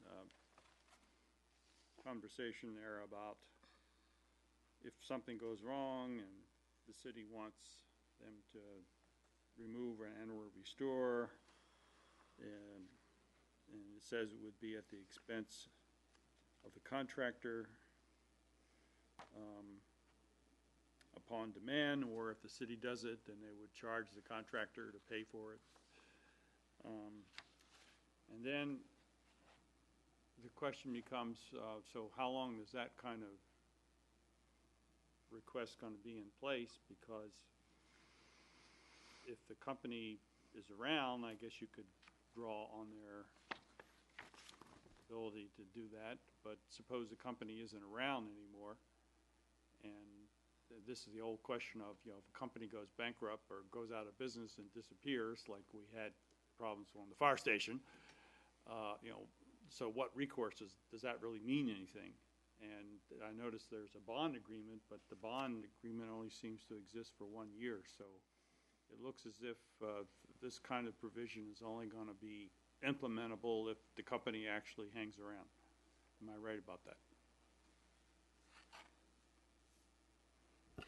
You are correct that to the extent that the city would be issuing a demand for any payment, if it had to remove or take care of any issues, then it would be contingent upon the company being around and having funding that they could pay that demand from.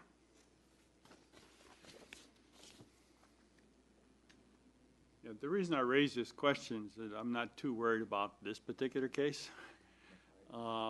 But generically, it kind of strikes me as a potential problem. We had that problem with the fire station with the people disappearing, and then when we think about the whole Baylands process about how do you get things to be done over time, and that requires some really considerable thought as to what kind of backup plan you have in place to make sure that if companies and corporations and what have you disappear, then okay, so how do we get something to be done then?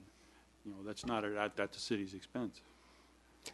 So you bring up a really valid point, if I may, because this type of language is consistent. It's consistent with our encroachment permit conditions, right. And it's really consistent from years ago when the only people that you would find in your public right-of-way were large utility companies, right. Pacific Gas and Electric, that aren't going to go away, that had huge investments, when it was San Francisco Public Utilities Commission that had 60-inch water lines that they were not likely to just abandon and fall away. But over the years, as I've indicated, as particularly in this industry, as things have changed so much and as the state has chosen to step in because they perceived a problem with different cities all imposing different requirements, so they stepped in.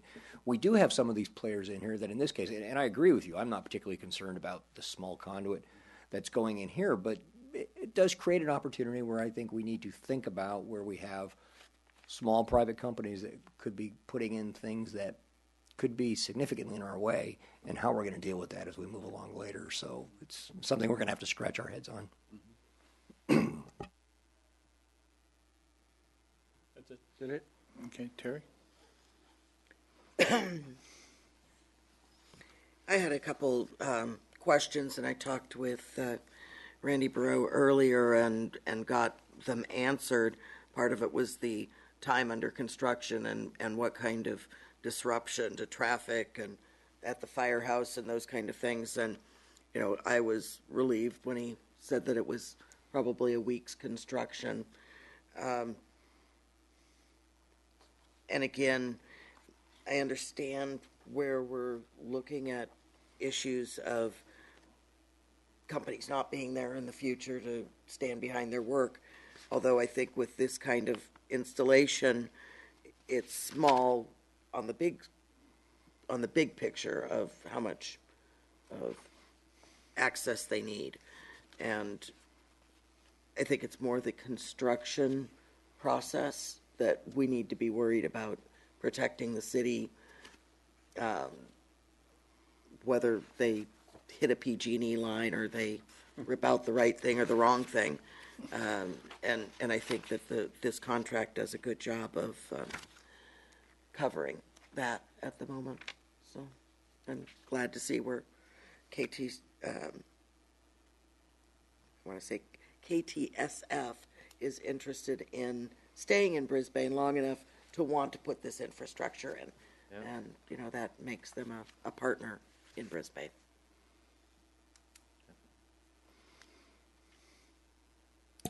Okay. David, you reviewed this? I did. Okay. Our copy's not signed by you, so is this a fax copy or something?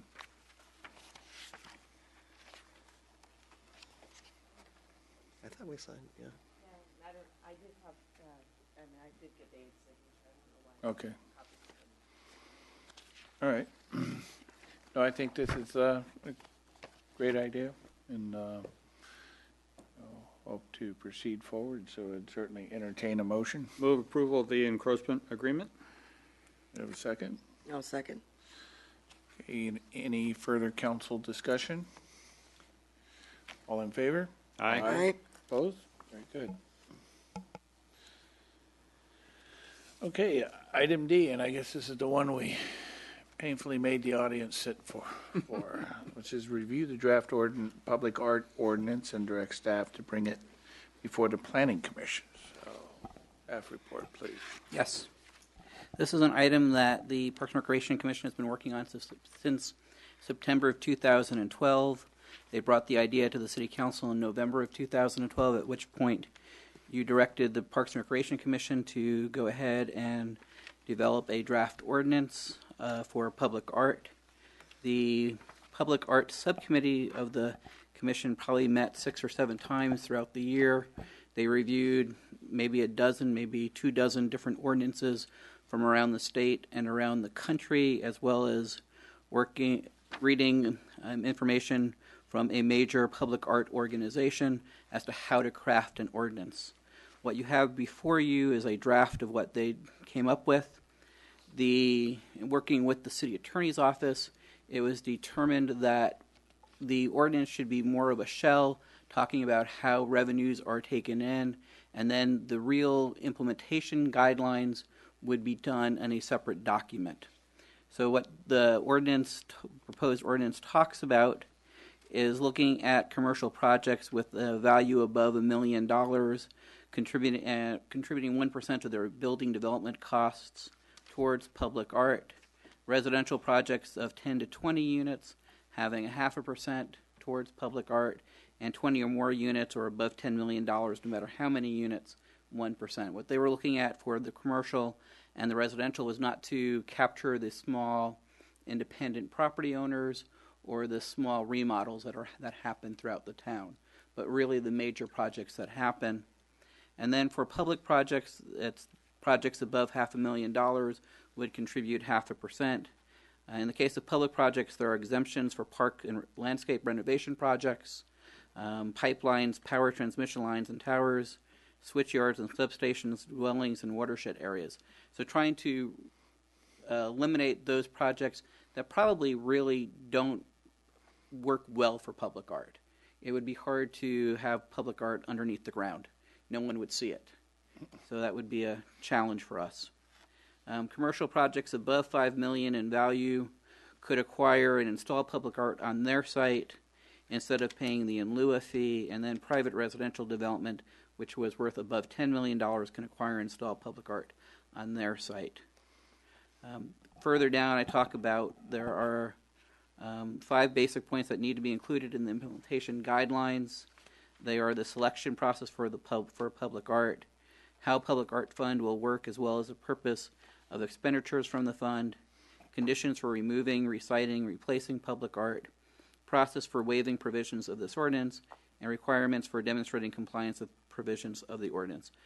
The idea was that public art, what we consider public art, how you judge public art is more transitory, and you would probably want to have a method for changing what you want when you're talking about public art. So that would be in an implementation guideline. It wouldn't be through ordinance. Ordinances are more difficult to change. So as tastes change, as the public idea of public art changes, you'd want to be able to keep up with the times. So that's why the idea was to put that into implementation guidelines, have the implementation guidelines be approved by City Council through a resolution. So any changes to the implementation guidelines would still need to be approved by Council, but just not through a ordinance method. That the recommendation from the Parks and Recreation Commission is that the implementation guideline would be developed in a draft form by the Parks and Recreation Commission through their subcommittee. They would recommend working with the public to help draft the implementation guidelines, then maybe do a general public meeting to talk about the implementation guidelines, and then bring those implementation guidelines for the City Council for their review and another public process. The Parks and Recreation Commission really thinks that the meat of the determination of public art is really in the implementation guidelines. The draft ordinance is really what a lot of other cities have already put in place. As I said, they've looked at probably 24 or more ordinances from other cities, and this is very consistent what you would see throughout the state. Commissioner Fryer is here, who was the one who started spearheading this effort. I'm sure he might have some things he would like to add on this.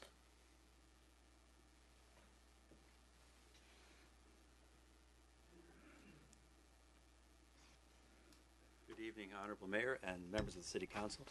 Thank you, Stuart. I think Stuart summarized what we've done fairly well. The idea of a public arts ordinance has been bandied around within the arts community for as long as I've been involved. I think in the various informal discussions that we've had over the years, we ourselves haven't quite understood what it was. And so it was when we got on this subcommittee, Public Arts Subcommittee in the Commission, that we really took to study the issue very carefully. The other two commissioners who were on that with me were Karen Lenz and Bonnie Bulagoff. And we did have a large number of meetings, very robust examination. I think we did look at over 20 different cities and how they handled it, both very large cities, City of Seattle, City of San Francisco, medium-sized cities like Petaluma, Santa Rosa. And we spent a lot of attention looking at Emeryville, because Emeryville, their public arts ordinance is about 20 years old now. At the time they put their public arts ordinance into place, their population was about 6,000. So we saw them as being a little similar to Brisbane. Brisbane's a very small town to be considering something like a public arts ordinance, but we are in an unusual situation in that we have big city development coming down the pike. Of course, the most obvious place that this potentially would affect is the Baylands, but this would also affect the completion of Sierra Park, and this would also affect the Crocker Industrial Park as those older buildings are replaced by newer buildings and so on. And so we felt, the arts community as a whole, and then on our commission, we felt that looking to have public art as an integral part of the development for decades to come in Brisbane was something that we should take a serious look at. So I thank you for considering it, and that's it. Thanks. Thank you, Kevin. Council questions? Lori. Sure. Go ahead. So thank you to both Kevin and the other members of the commission subcommittee for working on this and really spearheading it. I'm very excited about the possibility of a public arts ordinance. I think I agree with Kevin that it's really a great opportunity to get in on this before the development really begins, that we can really capture some of their development costs, by having them set aside matching funds, essentially.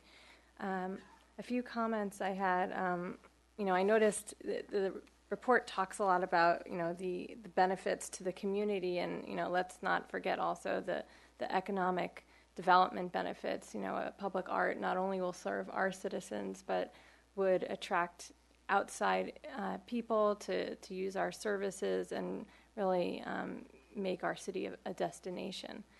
And the comments I had, I see you've got a subcommittee within the Parks and Rec, and I see some overlap with the City Council subcommittee, the Arts subcommittee, which I serve on, and I believe, Clark, are you on that as well? And personally, I would be interested in getting more involved in this process and having some collaboration with the subcommittee. Perhaps we could have we could join your subcommittee or have a public arts committee that includes both, the Parks and Rec commissioners and the city council counterparts to the arts committee. And one of the ideas that I've mentioned before is the murals. And thinking about that, when you look at the ordinance, the way it's drafted right now, I'm not sure that I see it as being something that the Public Art Fund would be able to be used for, because the murals are on existing property, would be on existing property, and the ordinance language says that the art would be on new development or on public spaces. So I think if we want to be able to use it for any murals, we need to make sure that the language talks about existing private property as well.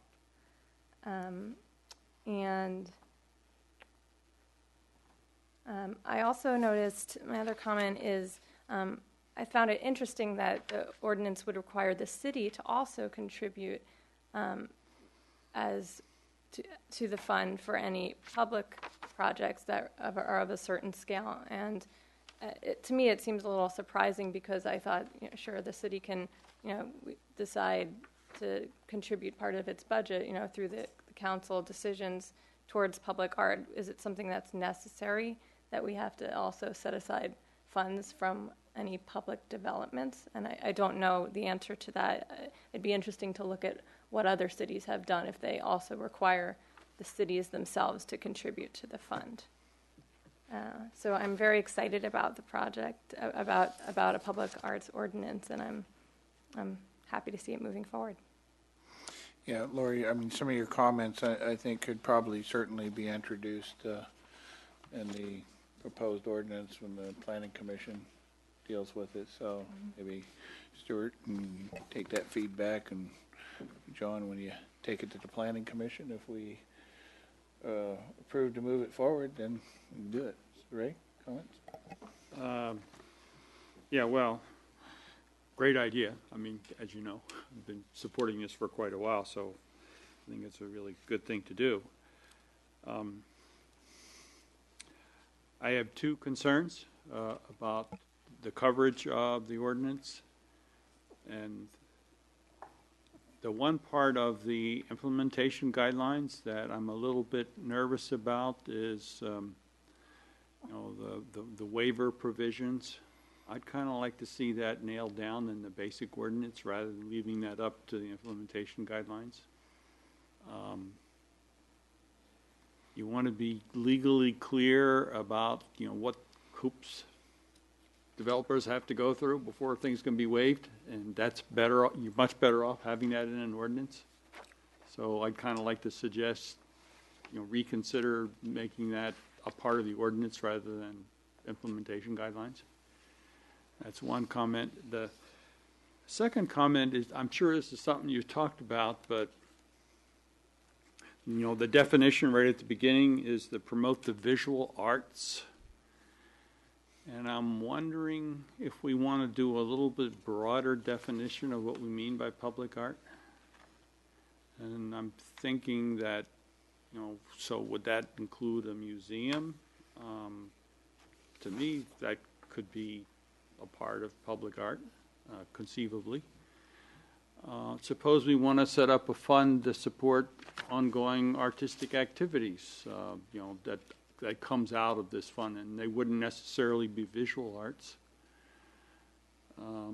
So anyway, I'm not sure I have the answer to all this, but I'd kind of like to have at least, maybe you've already considered this and have some thoughts on it, or maybe it needs to be further discussed, but it seems to me it might be better to have a little more flexibility in the definition of public art. Yeah, come on up. Well, let's hold on a second. Okay, I'm sorry.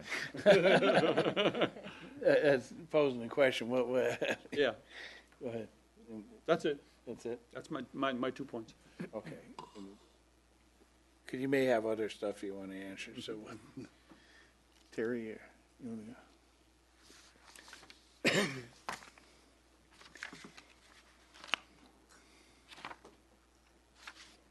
So when I was first reading the summary, and we're looking at residential projects and the size of projects, and we're talking about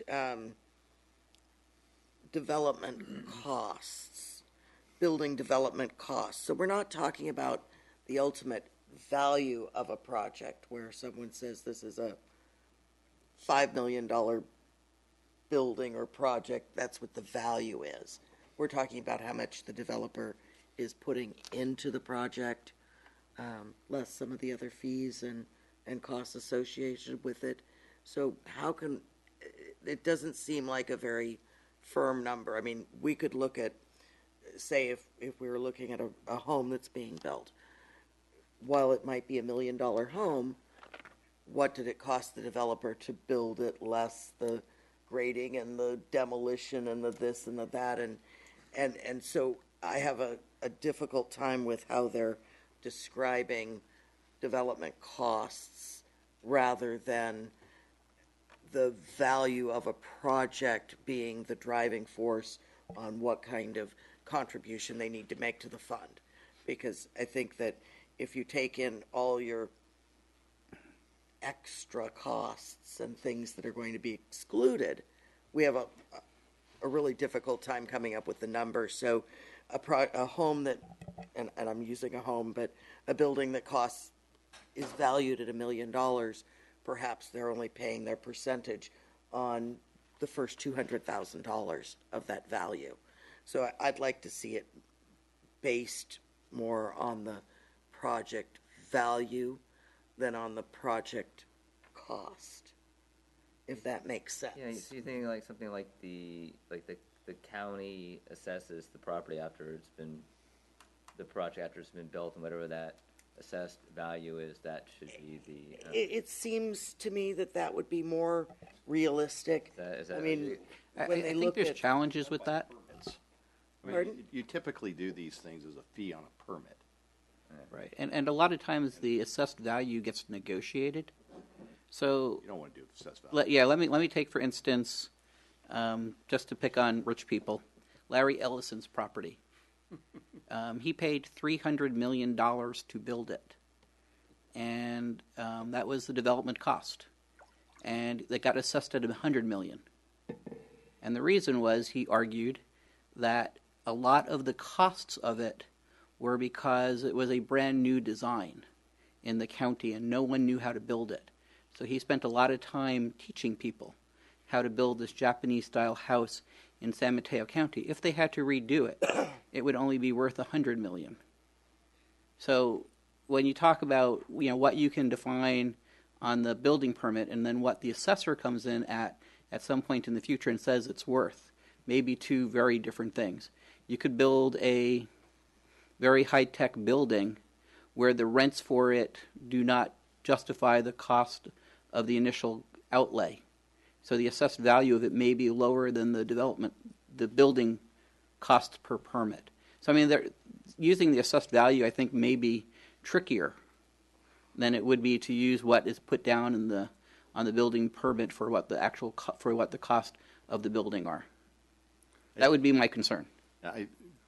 We had a little bit of a conversation about this on a staff level. I do think that it probably at some point in the language of the ordinance, we need to be more clear that it's based on a building permit cost, which to me is not totally clear here when we get into this development cost.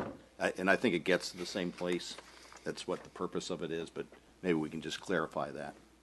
That's easy, it's something we can track. To me, this seemed gave a lot of wiggle room on what's going to be included or not included. It doesn't get down to whether it's the finished project or the core only.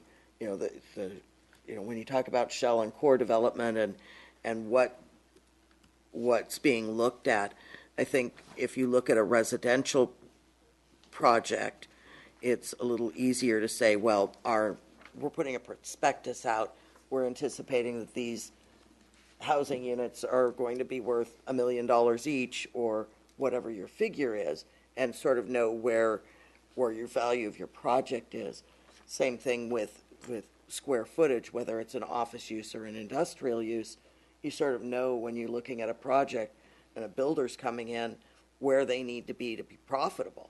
And this seemed to have a little too much wiggle room, so I'd like to see that. So that would take care of it than doing it by the permit fee, right?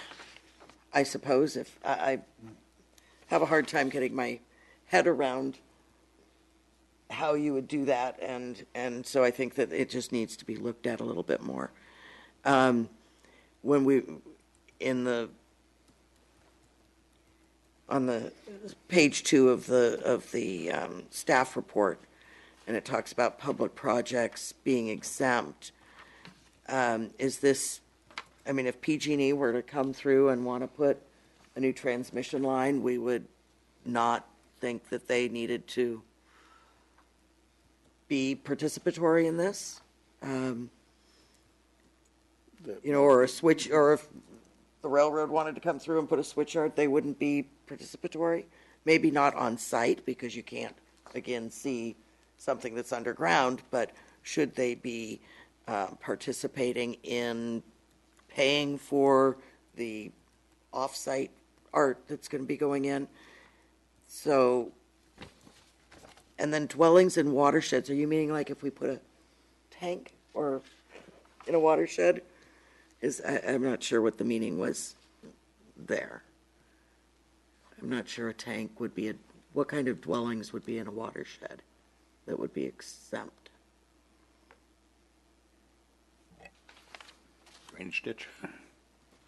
I'd have to think about that. I mean, this is, one of the things is we did take language from other cities, so I'd have to see which language we took that from and what examples they had, and see if that makes sense for us. Yeah, I'm just, No, I understand. It was one of those things that late at night I said, dwellings in watersheds. Water wheels. Generate electricity. But I think the idea is good, and I think that it's nice that they can do in lieu fees where they may have more impact by having the art in a more general location than in their office complex or their parking lot. So I think that's good, and I think we're going in the right direction with looking at this and getting funding. I'd like to see it nailed down a little more. Cliff? Yeah. I know you... My wife's flight is delayed. Oh, yeah, she texted me and told me they had a medical emergency on the plane, so she had to fly to Nebraska, so she's going to be in around 10:30, so instead of 10, so I have a little bit of time.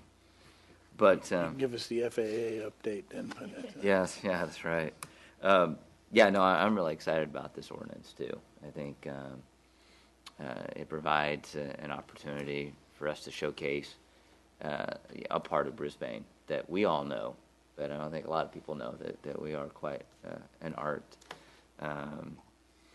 art-minded community. I like the in lieu fees too, because then we get to have control over what that art's going to be. Of course, there are mechanisms in place to make sure that something that would be done on, at least I hope, on private property isn't so offensive or anything like that. But in lieu fees would be great, because then we would have ultimate control. I like the part in regards to the city contributing on certain public projects, like if we built a building, because I think it shows that the city is got some skin in the game, that we take this serious, and if we built a new, I don't know, something, City Hall. Right, new City Hall, yeah, exactly, right, and then it costs us, say, $700,000. I think that would be nice to contribute a percentage to the arts. So Yeah, I did, like the language that Terry talked about in regards to the value and kind of getting that together. I think is something that we should do. So I'm all in favor for it. So excellent job to the Planning Commission and you, Kevin. I know the Park and Rec Commission, for spearheading this effort. Hey, Kevin, you want to come and address Ray's question and maybe some other feedback if you care to? Just say some general things and I maybe hopefully get at what I think Ray was going. First of all, this is of course just a draft. This is our first draft, and we would expect it to be tinkered with. I did want to say something a little bit about public buildings because we had a lot of discussion about that. So, for example, if we build a new library, let's put that in place. Well, certainly we would want public art as part of a new library. And we had a long discussion about schools, and the expense of schools and how much that costs if we were to do a major renovation of a school. But we came down to the thing, well, if we don't have public art in our schools, where else, we would certainly want it there. But Ray, I think perhaps what you were getting at was the definition of art, and it's true what public art is changing. I know that even before this came before the subcommittee, when we were talking about it within the arts community, we were anxious to see if there was some way that performing arts couldn't be involved.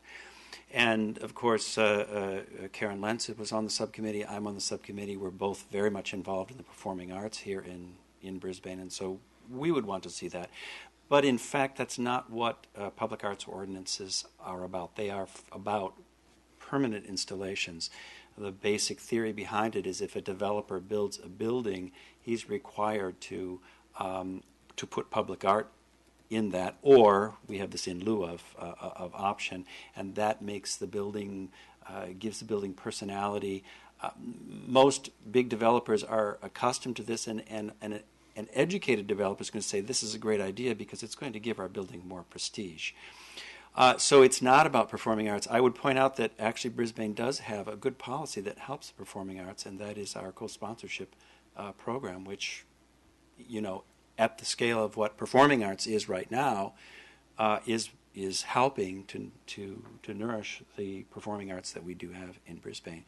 We did find we looked very carefully about how we could open the door to performing arts. And in the Santa Rosa ordinance, they had two little exceptions. One was that a building could make a performing space as part of their fulfillment of this public arts ordinance. And of course, when we get to the other part, the implementation, we might look at putting that in. That would open the door to performing arts. So a large building is built, they have a courtyard, and they set in an outdoor arena kind of area where outdoor performing could take place. We would possibly look at that. The other thing that we saw, and it was also in Santa Rosa, it's the only city ordinance where they did anything to open the door towards performing arts, and that was they allowed for gallery space. But the gallery space would have to be open to the public, and the gallery space would have to be available for free to artists, similar to what we have, here in City Hall. And we could look at something like that, writing something like that into the implementation guidelines. You could see, let's say we build a new library, and maybe what we choose for its public arts component is a really nice wide entryway gallery space for Brisbane artists to show their work, those kinds of things. But as we went through it, we decided that would be more on the implementation side, which is a big subject and yet to come. So I hope that answers your questions. Yeah, no, I think I knew you had thought about all these things. There was no question in my mind, but I think that the language we put in the ordinance itself needs to be flexible enough so we can do all those things. Okay, yeah. Okay, very good, thank you. Thank you, Kevin. Yeah, this is great direction to move in, and I guess our next step is the send it to the planning commission with feedback that we've gotten from the council thus far tonight, and certainly it'll be probably a living document, living ordinance in the sense that we'll adjust it as needed along the way. So, Mr. City Attorney, do we need a motion on this, or do we just send it on? Mayor, I think the council's direction is clear to send this on to the Planning Commission with the comments made tonight, and no motion is required. Okay, thank you. Okay, moving right along. Anybody want to make any comments? Thank you. Okay. All right. And I thought that. Oh, do you want to say anything about the arts evening? Okay, give it a plug. Yeah, why not? Yeah. Come on up, Beth.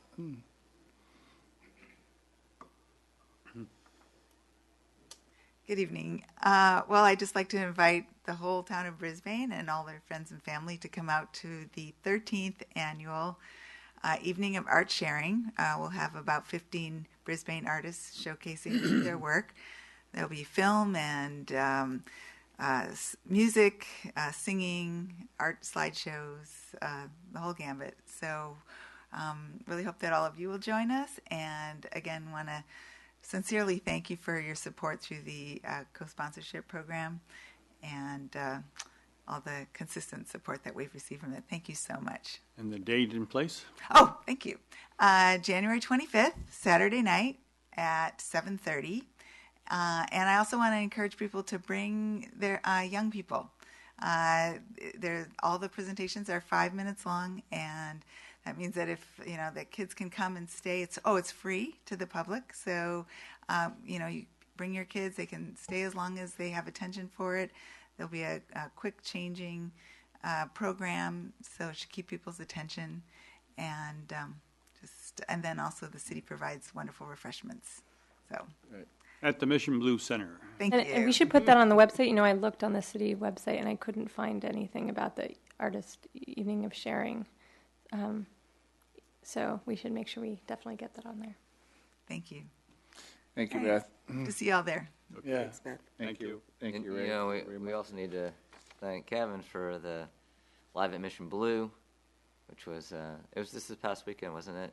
Mm-hmm. Yes. Sold out I crowd. was out of town, so unfortunately I couldn't make it. I think Karen still bought some tickets anyways. But it was nice to hear that plug on NPR Friday morning. So I was I heard that.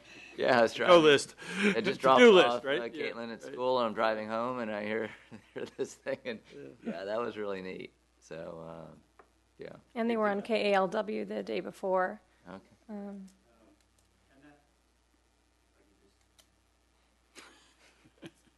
We were on KLW, Bruce Lamont and I. We had an article in the Pacifica Times. That was a lot due to we hired a tiny little fee, Jennifer Biscay, to help us with PR, and that was the result of a generous donation from Pat Waldo to help us with promotion on our 10th season, for which we have dedicated our 10th season to the memory of Steve Waldo, former colleague of all of yours. And she worked hard for her money. I'll tell you, she was great to work with. She was effective, efficient, and so we did get a sold-out crowd. Wow. We were Nice. packed to the rafters. Good So it job. was a really good event. Very good. Good job. Now I don't feel quite so bad for being out of town and missing it. Well, three of us were there. So, okay, moving along to staff reports. Cliff, are you going to need to leave? Because if we can kind of divert around, I think. Is that okay? Do you need to leave or you wanna... I think if I left at 10:30, okay, I would be good. Her flight gets in at 10:30. She'll. All right, let's go with staff report. So we're going to have two, one to the city manager and one from the city attorney. So go ahead, Clay. Okay. On the updates on the Brisbane Baylands soil processing, the only update is that we will have the interim agreement The plan is to have the interim agreement on your February agenda. We're aiming for February 3rd, or whenever we meet in February. Okay. The other item which regards to the status of the processing of the EIR, I'll leave for a discussion when we talk about the calendar. Okay. Okay. David? Mayor and Council, good evening. Mayor, you'd asked for a review of the issues related to the council and the BBCAG group and some of the legal issues that are related to the council serving on BBCAG at the time that the EIR is being reviewed. So let me give you a quick summary. As the council is aware, the council has the legal responsibility for the review and consideration of both the EIR and the project application for the Brisbane Baylands. There are also one or more council members that have been active as members of the BBCAG, and the issue has come up in terms of what is permitted or what is advisable in terms of council participation, both as a council member and on the BBCAG. In April of 2013, the city received a confidential memo from outside Secret Counsel, Margaret Sohagi, in which there was an analysis of this issue and a recommendation that because of the potential for a conflict, that it would be advisable for the council not to participate or to attend any BBCAG meetings where there was discussion of the draft EIR or the Baylands project prior to council consideration of the project as council members. The reason for that is that it would place the council in dual roles. On the one hand, you have your role as council members, decision makers on the draft EIR and on the project. There would be a secondary role as a BBCAG member and either commenter or participant in the BBCAG process. Whether or not it's accurate, it at least creates the potential for a perception that there is a conflict, and it could jeopardize or lead to challenge of the city's decision-making process on both the draft EIR and the project when it comes before the council. So that was the reason for the recommendation that to protect the integrity of the process, it would be advisable for council members not to participate in BBCAG while the review is still pending before you as council members. I did have a discussion with the president, or I guess the chair of the BBCAG, and explained what the issues were with the council members being both being decision makers, both on the council and participating with BBCAG. Discussed the need to protect the integrity of the process for the city and the legal risks that the city could be facing if there was that confusion of the roles. There was a question regarding case law on this issue, and there may have been some misunderstanding. This is an issue that has come up a number of times, both with, well, not so much with this council, but with other councils, other agencies, and I've looked at the relevant case law a number of times over the last 15, 20 years and have given advice consistent with what the advice is to this council on these types of issues. So there is case law, and the case law supports the recommendation to the council. There is no need to necessarily go back and review all of that case law again. It certainly could be done, but case law has been looked at and again supports the recommendation.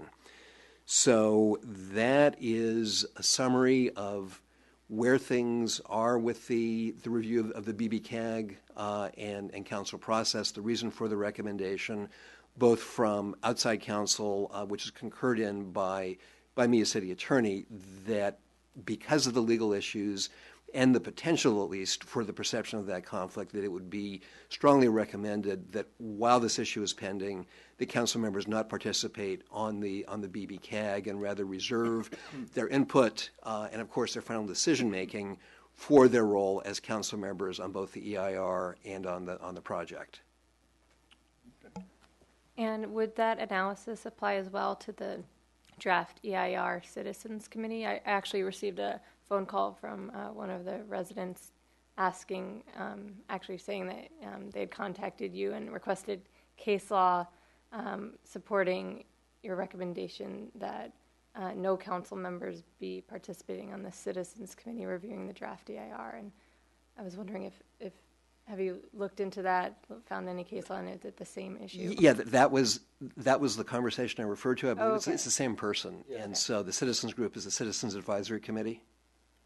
Okay, I thought you were talking about the BBCAG, which is separate from the draft EIR Citizens Committee. They're two groups. The BBCAG has been established for several years, set up by the DTSC, looking at the environmental issues out there. And the draft EIR Citizens Committee was just set up, this past year to look specifically at the draft EIR. Okay, the discussion I had, I believe, was related to the BBCAG, but the same analysis would apply to the draft EIR committee. Okay, thank you. Go ahead. What about staff?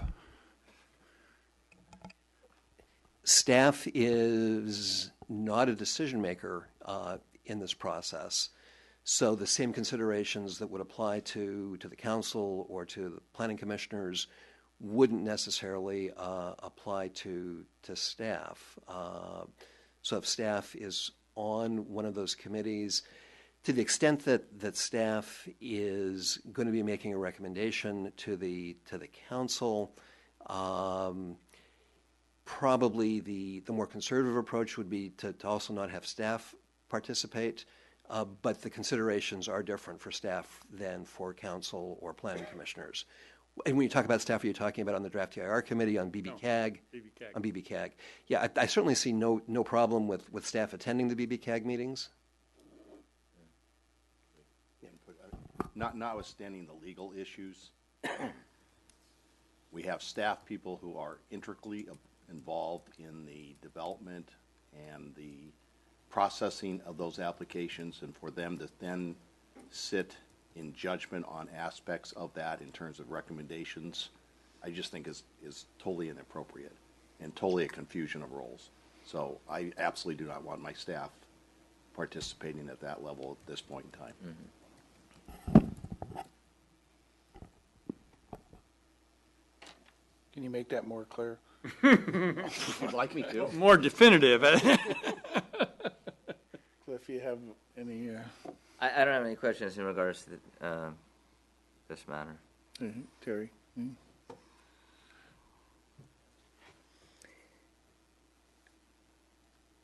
I guess I have questions, but I'm not quite sure how to put them because you've made it fairly clear why we shouldn't. And I think that listing it as the potential or the perception of dual roles is the best way to put it. I'm disappointed in that because I think that it would be good if we could participate, but I understand our legal issues of not participating. So thank you. Okay. Thank you, David. Thank you. Okay. Mayor, Council Matters, Countywide Assignment Subcommittee Reports. So, Cliff, I think you have an update on meeting with the FAA? Yes. So, about a couple weeks ago, we had a meeting with some of the design folks for the AWAPM, and I forgot what that stands for, but it's the Metroplex. It's the project of implementing the Metroplex system in our area. There's different AWAPMs throughout the country, and so they're looking at these different areas of the country in coming up with this GPS system to navigate the plains. And then ultimately, all of these OWAPMs will come together and be tied into one system. And so right now, this area is involved with the different stages of the OWAPM process. And so this meeting that was set up in Oakland was to establish an opportunity for the public to participate in perhaps altering some of the design, some of the flight paths and perhaps elevations. You know, to have a seat at the table, basically. The OWAPM is supposed to make the flights more efficient. And when they talk about efficiency, they're looking at time in the air, they're looking at fuel efficiency. But the OWAPM is not designed for trying to reduce, say, noise impacts on residential communities. You know, though this is something that will be studied in the EA, so they are looking at the environmental impacts, but the design itself is not trying to reduce noise impacts. And so the meeting was to see if we could, you know, find a way to work with the FAA to let us have a seat at the table. And so the meeting lasted about 3 hours. It was, I wouldn't say it was like a brawl or anything like that, but people were pretty worn out by the end of the meeting. And at the end, Patty Daniels, who is heading this OWAPM process for the FAA, agreed to have it go forward. So that was a big step because no other OWAPM in the country is doing this.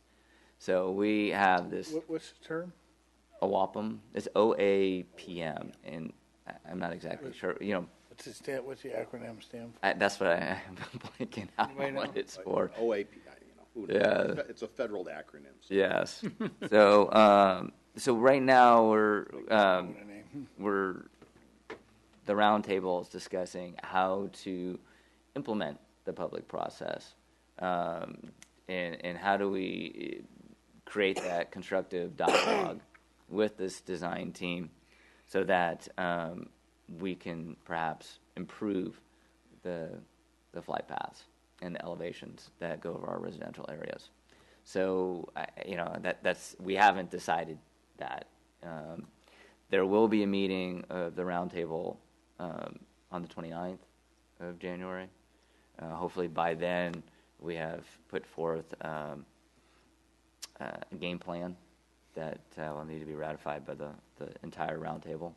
But yeah, so it's this particular process is an opportunity for the Bay Area to have a document that will have our ownership of, or at least part, you know, somewhat of an ownership of how planes fly over our cities.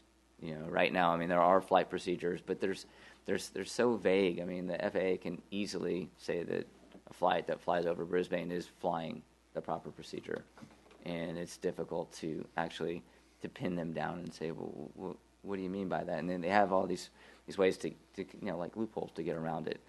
This document here, or this procedure, is opening up everything to be evaluated, and so hopefully in the end that final document is something that we can stand behind. And you know, I look forward to working with the FAA because I think if it's a win-win situation, we'll get a better product in the end. Very good. Operational airport management. So it stands for optimization of airspace and procedures. Operational, what is it? Optimization of airspace and procedures. Yeah. And I think they add, like, within the Metroplex, something, so yeah. Thank you, Google. Yeah. Okay. Thank you, Cliff, on that.